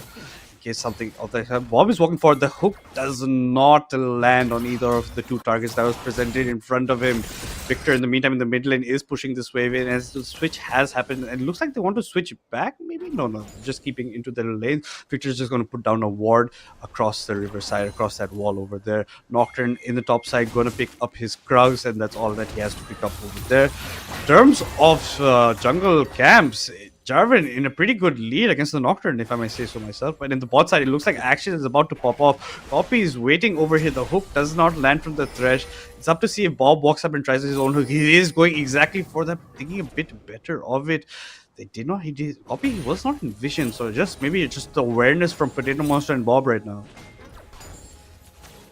Yeah, and the dragon is going to come up as well, so that will be the third objective that Kakao Gaming need to secure the feats of strength for themselves, as they've already picked up one dragon, all three grubs for themselves. So Copy has done pretty well, is 0-0-2, has picked up quite a lot of objectives, well, all of them, and is ahead in terms of CS as well. Completes his first item, that's going to be Eclipse for him. So a really good timer for him, as the recalls are going to get cancelled. While in the mid lane, Victor has to burn his flash to get out of the paranoia. In the bot lane, we have another fight.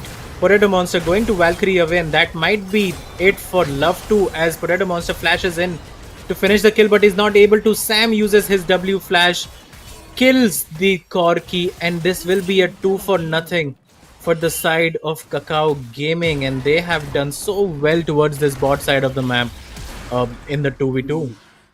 Yeah, absolutely. In that fight, you could see the Thresh hooks the Corki, right? Gets it in. The Corki is putting a lot of damage. The Ignite ticks from Bob over there.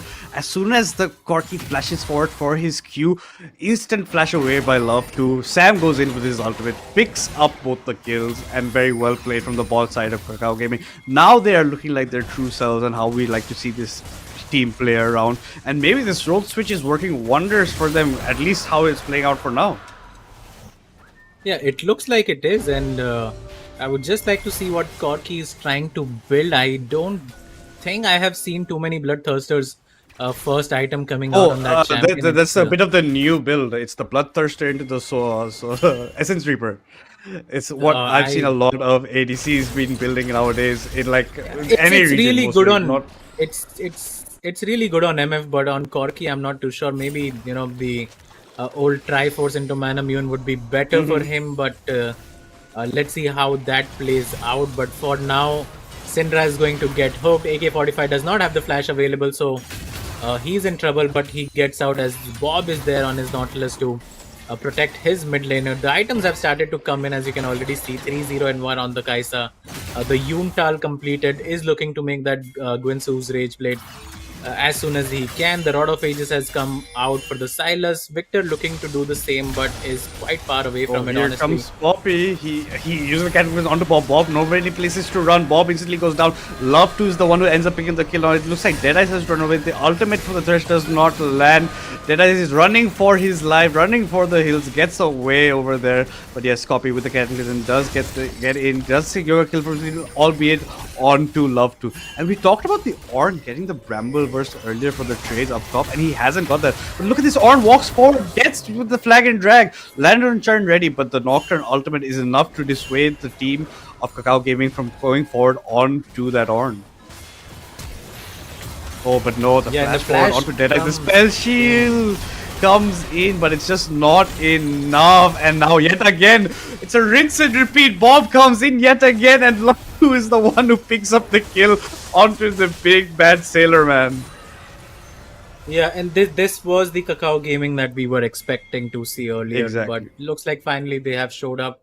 They make it dirty, they make it scrappy. They always like to team fight and just catch you off guard, and that's exactly what seems to be happening here. Not a big fan of Warmog's first item onto the Ornn. Maybe Sunfire or something else would have been better.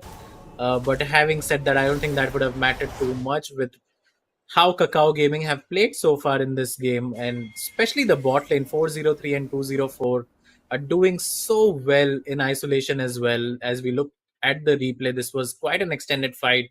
The On gets knocked up, tries to get out, the Nocturne ultimate comes in. We thought that was it. It really wasn't. Dead Eyes looks for his red buff, gets flashed by Dead Corporal and gets finished by Sam.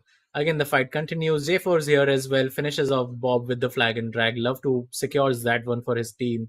And that was a 2-0 again for the side of Kakao Gaming. And it all stemmed from the fact that Deadice didn't know that he was sitting in a ward on that bush. So the Kakao Gaming knew exactly where the jungler was from FFing, and they completely utilized it.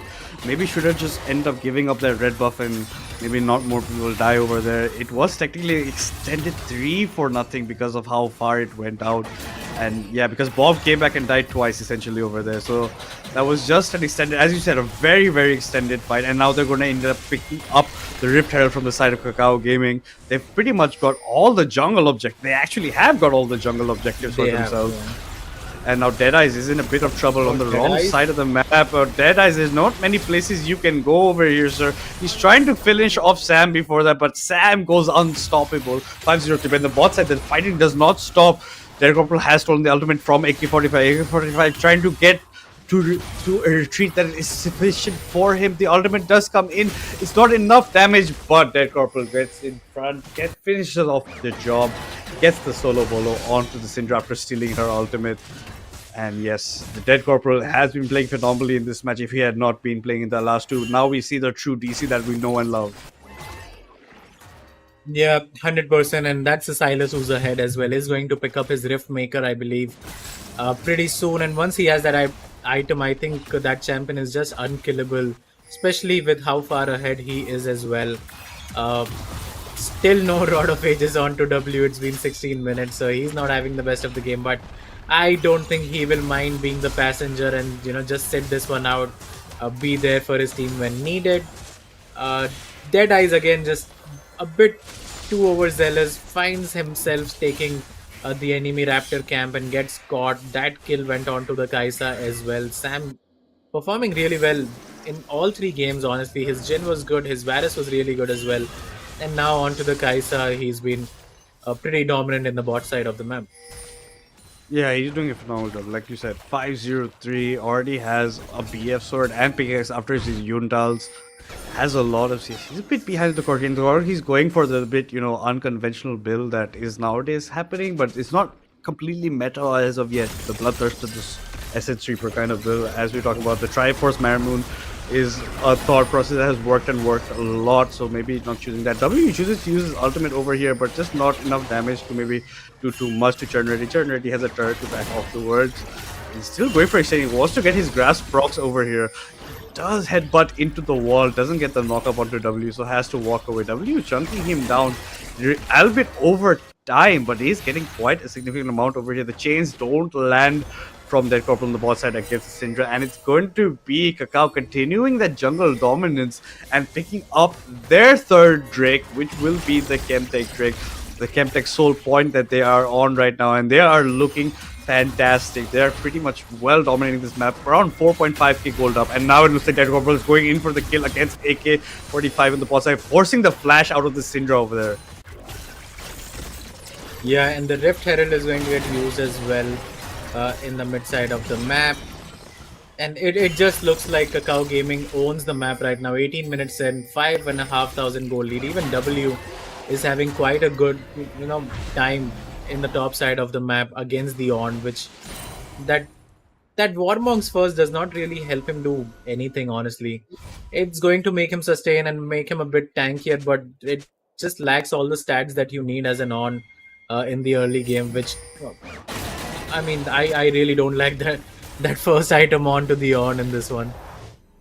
Yeah, even I would have to, agree with you on that fact. And it's not, as you said, just did not work out for him at all. Is already 0-2-0. The Syndra is the one you have to play around, as well as the Corki, but Corki isn't getting much kills anywhere across the map. He's just resorted to being a farmer and not trying to get it. But Deadeyes is gonna get caught at his own red, but being forced to flash out of the Cataclysm. Bob comes in with the hook, but I think they have to run away from that fight. The TP was already channeled by W. He does enter the fight over here. I think you have to give up this jungle. There's nothing else to be done over here. You are on the back foot, and you have to play like you are on the back foot right now, so you get the chance for your carries to get some gold in their pocket so they can do something. But hold that thought, Deadeye's ultimate on the bot side. He comes onto Dead Corporal. The ultimate from AK-45 gets the shutdown onto DC, and DC got a bit lacking for the position of Deadeyes, has to run away. The flag and drag plus the flash catches onto Deadeyes, and Deadeyes will be falling down. Sam picks up yet another kill for himself. Sam's going more. He gets a double kill onto the Syndra, maybe looking for a third kill onto the Ornn over. He's going deep underneath the turret. A triple kill picked up by the Kaiser for nothing else. Only Dead Corporal falls, and that was before even this fight had begun. So an extended 3-1 in favor of Kakao Gaming, and this Kaiser has been accelerated out of our mind. Flash forward by Potato Monster. He really wanted the kill, but here comes Level 2. He flashes forward, put down his own ultimate, picks up the kill. He himself is on a killing spree, and this was a very delayed ace at 20 minutes coming out from the side of Kakao Gaming.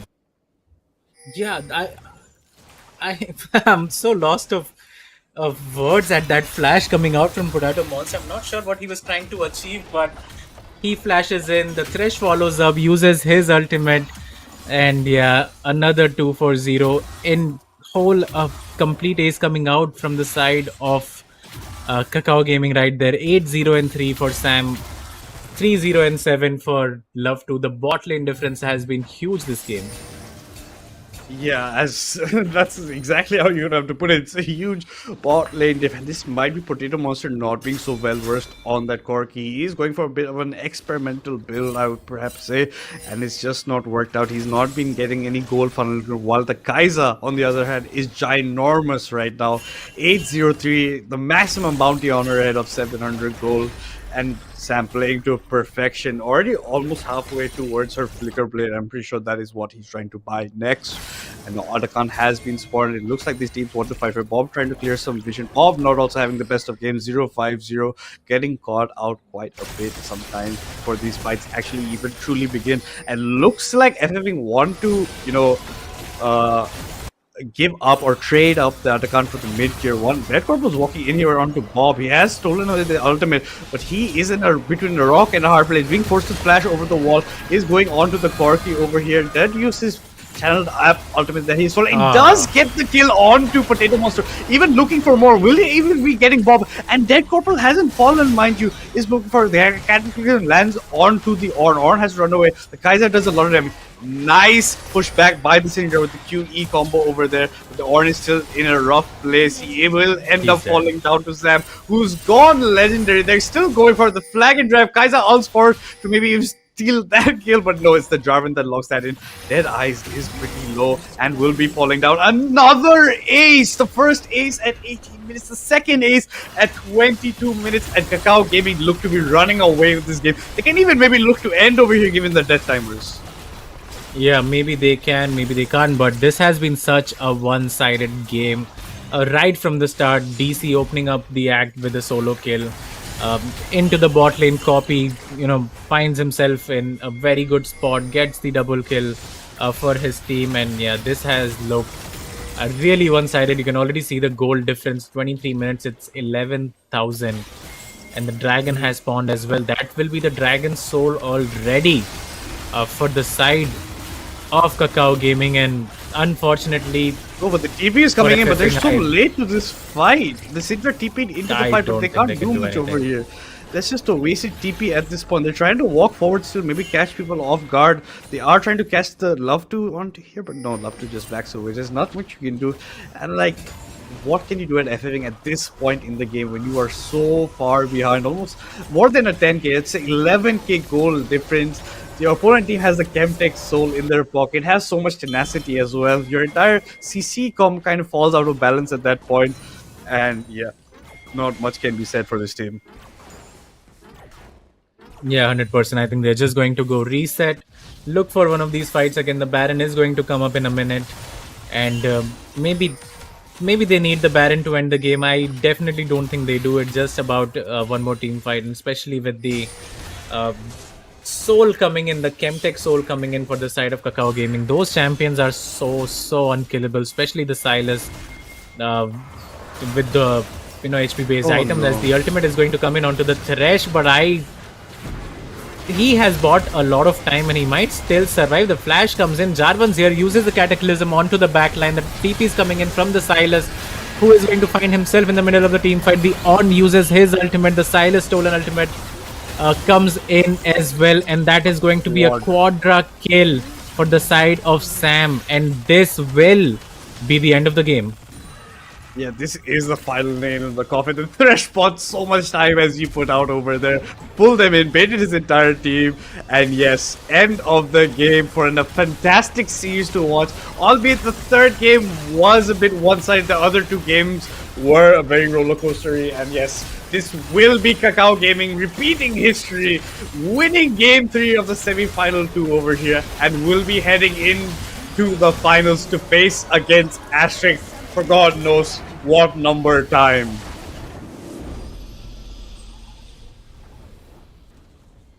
Yeah, 100%. I think we have seen this quite a lot of times. The role swaps did work. 1-0 and 16 for Copy. He was everywhere on that Jarvan. But, Oh yeah, phenomenal. Flowers to Sam and Love to down in the bottom lane. They were so strong in this game, getting the 2v2 kills. Even though Love to got caught at the end, I think it was super beneficial for his team. And it was one of those moments where he just turns around and says like, I'm not I'm not stuck here with you. So the team here fight with goes me. on. Exactly, Sam gets the quadra kill, and that's the end of the game. This was the sort of game that we expected, a very one-sided affair, and props to Kakao Gaming for holding their mental and ending the series like they did. Yeah, also props to them with the role trade. Something very risky at this stage of the series, but worked wonders for them, right? The Dead Corporal looking like the Dead Corporal we know got a couple of solo kills at the top side. Yeah. Did a fantastic job baiting people towards him. Even that fight towards that river side in mid game side was a huge fight for him. Very well played from that side. So an amazing job from them. As you said, Copy also doing phenomenal. But yes, the stars have to be Love to and Sam in the bot side. Sam's also had a pretty good series overall. Like he played a very good Varus, got that triple kill and that time in the bot side. Comes up with a quadra here in the last Both fight of over them. here. So yeah, both of them doing a fantastic job. And sadly, Bob just not having the kind of game that he would have liked, given the previous game he had on the Blitzcrank. This time it's the Nautilus getting caught out quite a few times. Yeah, just that's it. This, as we did say, what we did expect of this matchup. And yes, Kakao Gaming poured it out in full power last game. When their backs were against the wall, they showed us why they are known as maybe second best team in the region right now. Yeah, 100%. This was a very fun series to watch as well, and huge props to FFing. We wrote them off at the start of the series, and they showed up big time. They could have easily taken this series 2-0, and we wouldn't need a third game to decide who was going to the final. So they did a spectacular job, especially AK-45 in the mid lane. And Bob, except for the last game, I think he was consistently doing well.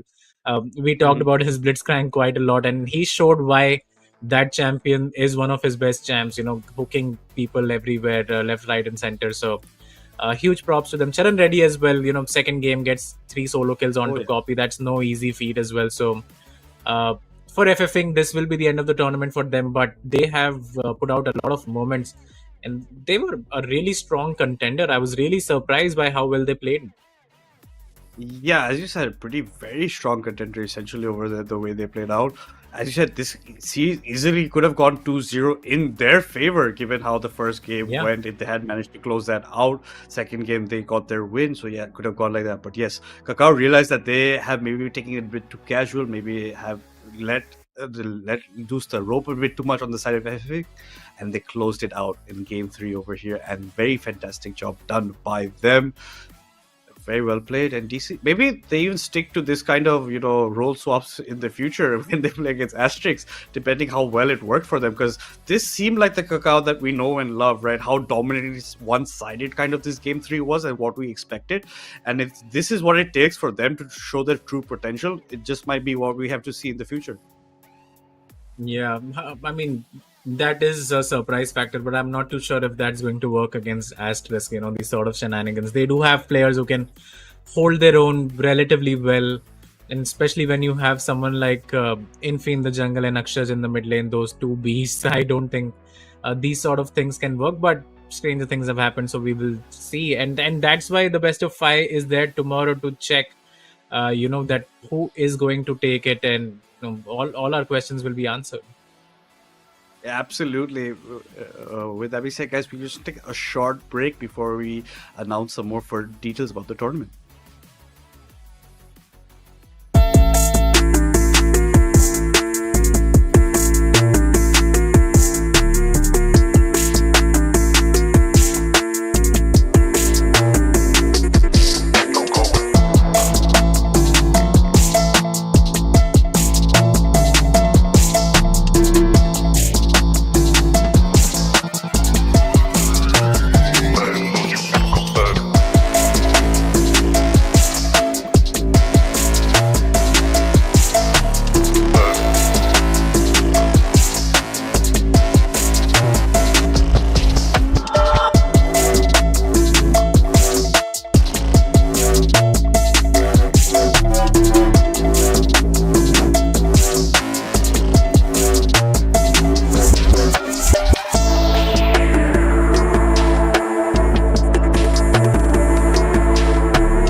Hi guys, we are back over here after the exciting games of League of Legends that we did get to witness. I did go all 3 games. We did expect it to go to 2 games, but yes, we got to see all 3 games. It might have even just gone to 2 games, only in favor of FFing this time.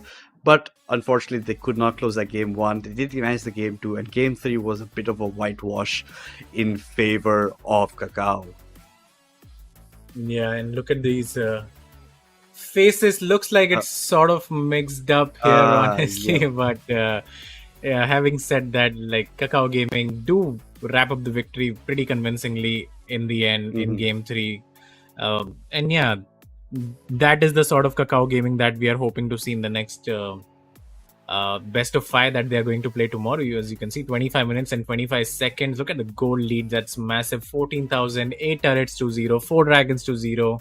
Rift Herald, Void Grubs. It's a very, very one-sided affair for the side of Kakao Gaming in this final game. Yeah, absolutely. A huge goal difference also towards the end, 13k in their favor. All rigs, everything was taken from them. Atakan, you almost have 52 battles into your name. And FFing only managing 4 kills in the entire matchup over here. This is the quicker of the 3 games that we've played today, seen 25 minutes and 25 seconds. And yes, as Kaka very rightfully put, the kind of Kakao Gaming that we want to see in the best of 5 tomorrow against Asterix, because this is what they look like when they're on their A game, and they have to bring their A game when they're going to face a team like Asterix. 100%. If you bring any less to the table, I think it's going to be a very quick series for any team, honestly, that goes up against the champions.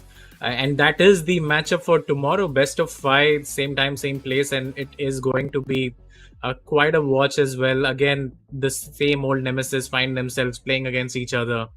We have always seen Asterisk, dominate Kakao Gaming in the finals, except for a few times where we did go to those game 4s and 5s.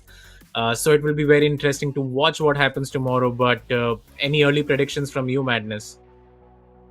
I think the most obvious early prediction would be 3-1 Asterix favor, because sometimes in these series they like to goof off at least one of the games, and that allows other team to capitalize. Yeah, one game in between, something like that. But that's going to be my prediction, and I hope against everything that Kakao Gaming proved me wrong, because if someone actually ends up beating Asterix, that means that we have more competition in the scene, right? Because Asterix have had that one-sided dominance always in their favor, and it's always nice to spice things up here and there. But yes, my honest prediction is going to be 3-1 Asterix favor against Kakao Gaming tomorrow.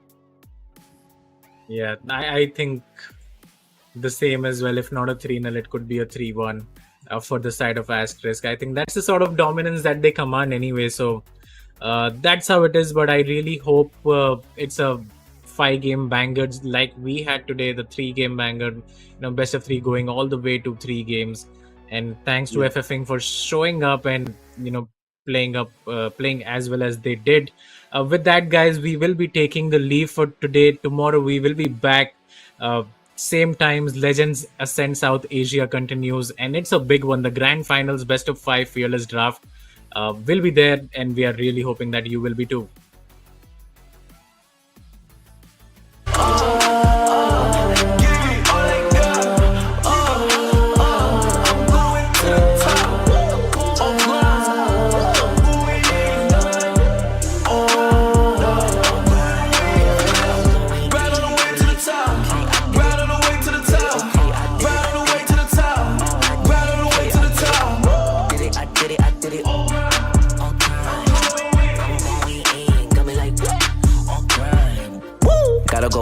Top won't stop. I'm gonna be the man, yeah, I gotta cut a knot. Really haters really on me, tryna take my spot. But we go up, yeah, we never gonna drop.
Alright, yeah. 1, 2, 3, mic check, what's up? 2, 3 on my back, it's tug. Light years ahead, just call me Buzz. Hitting a shot in sync with the buzz. I feel like Joel Embiid, the process, yeah, I trust. Accolades got them swallowing the words, cause I know that they doubted us. Touch, can't touch this. I know they throwing that dirt on my name. When I check on my tag, it be spotless. Look in the mirror and snap my fingers and point like you know you got this. Winning man, winning man, winning man, winning man, winning man. Who gon' stop this? No one. Give it all I got. I'm going to the top. I'm going in. Right on the way to the top. Right on the way to the top. Right on the way to the top. Right on the way to the top.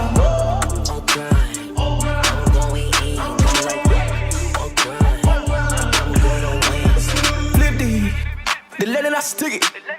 I came from the bottom to the top, but I'm not finished. I just needed me a minute. Stand at attention, lieutenant. I gotta get up and get it. All I'm focused on is winning.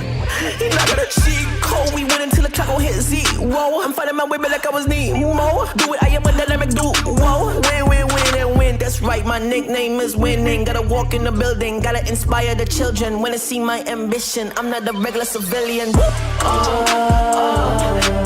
all I got. I'm going to the top. Right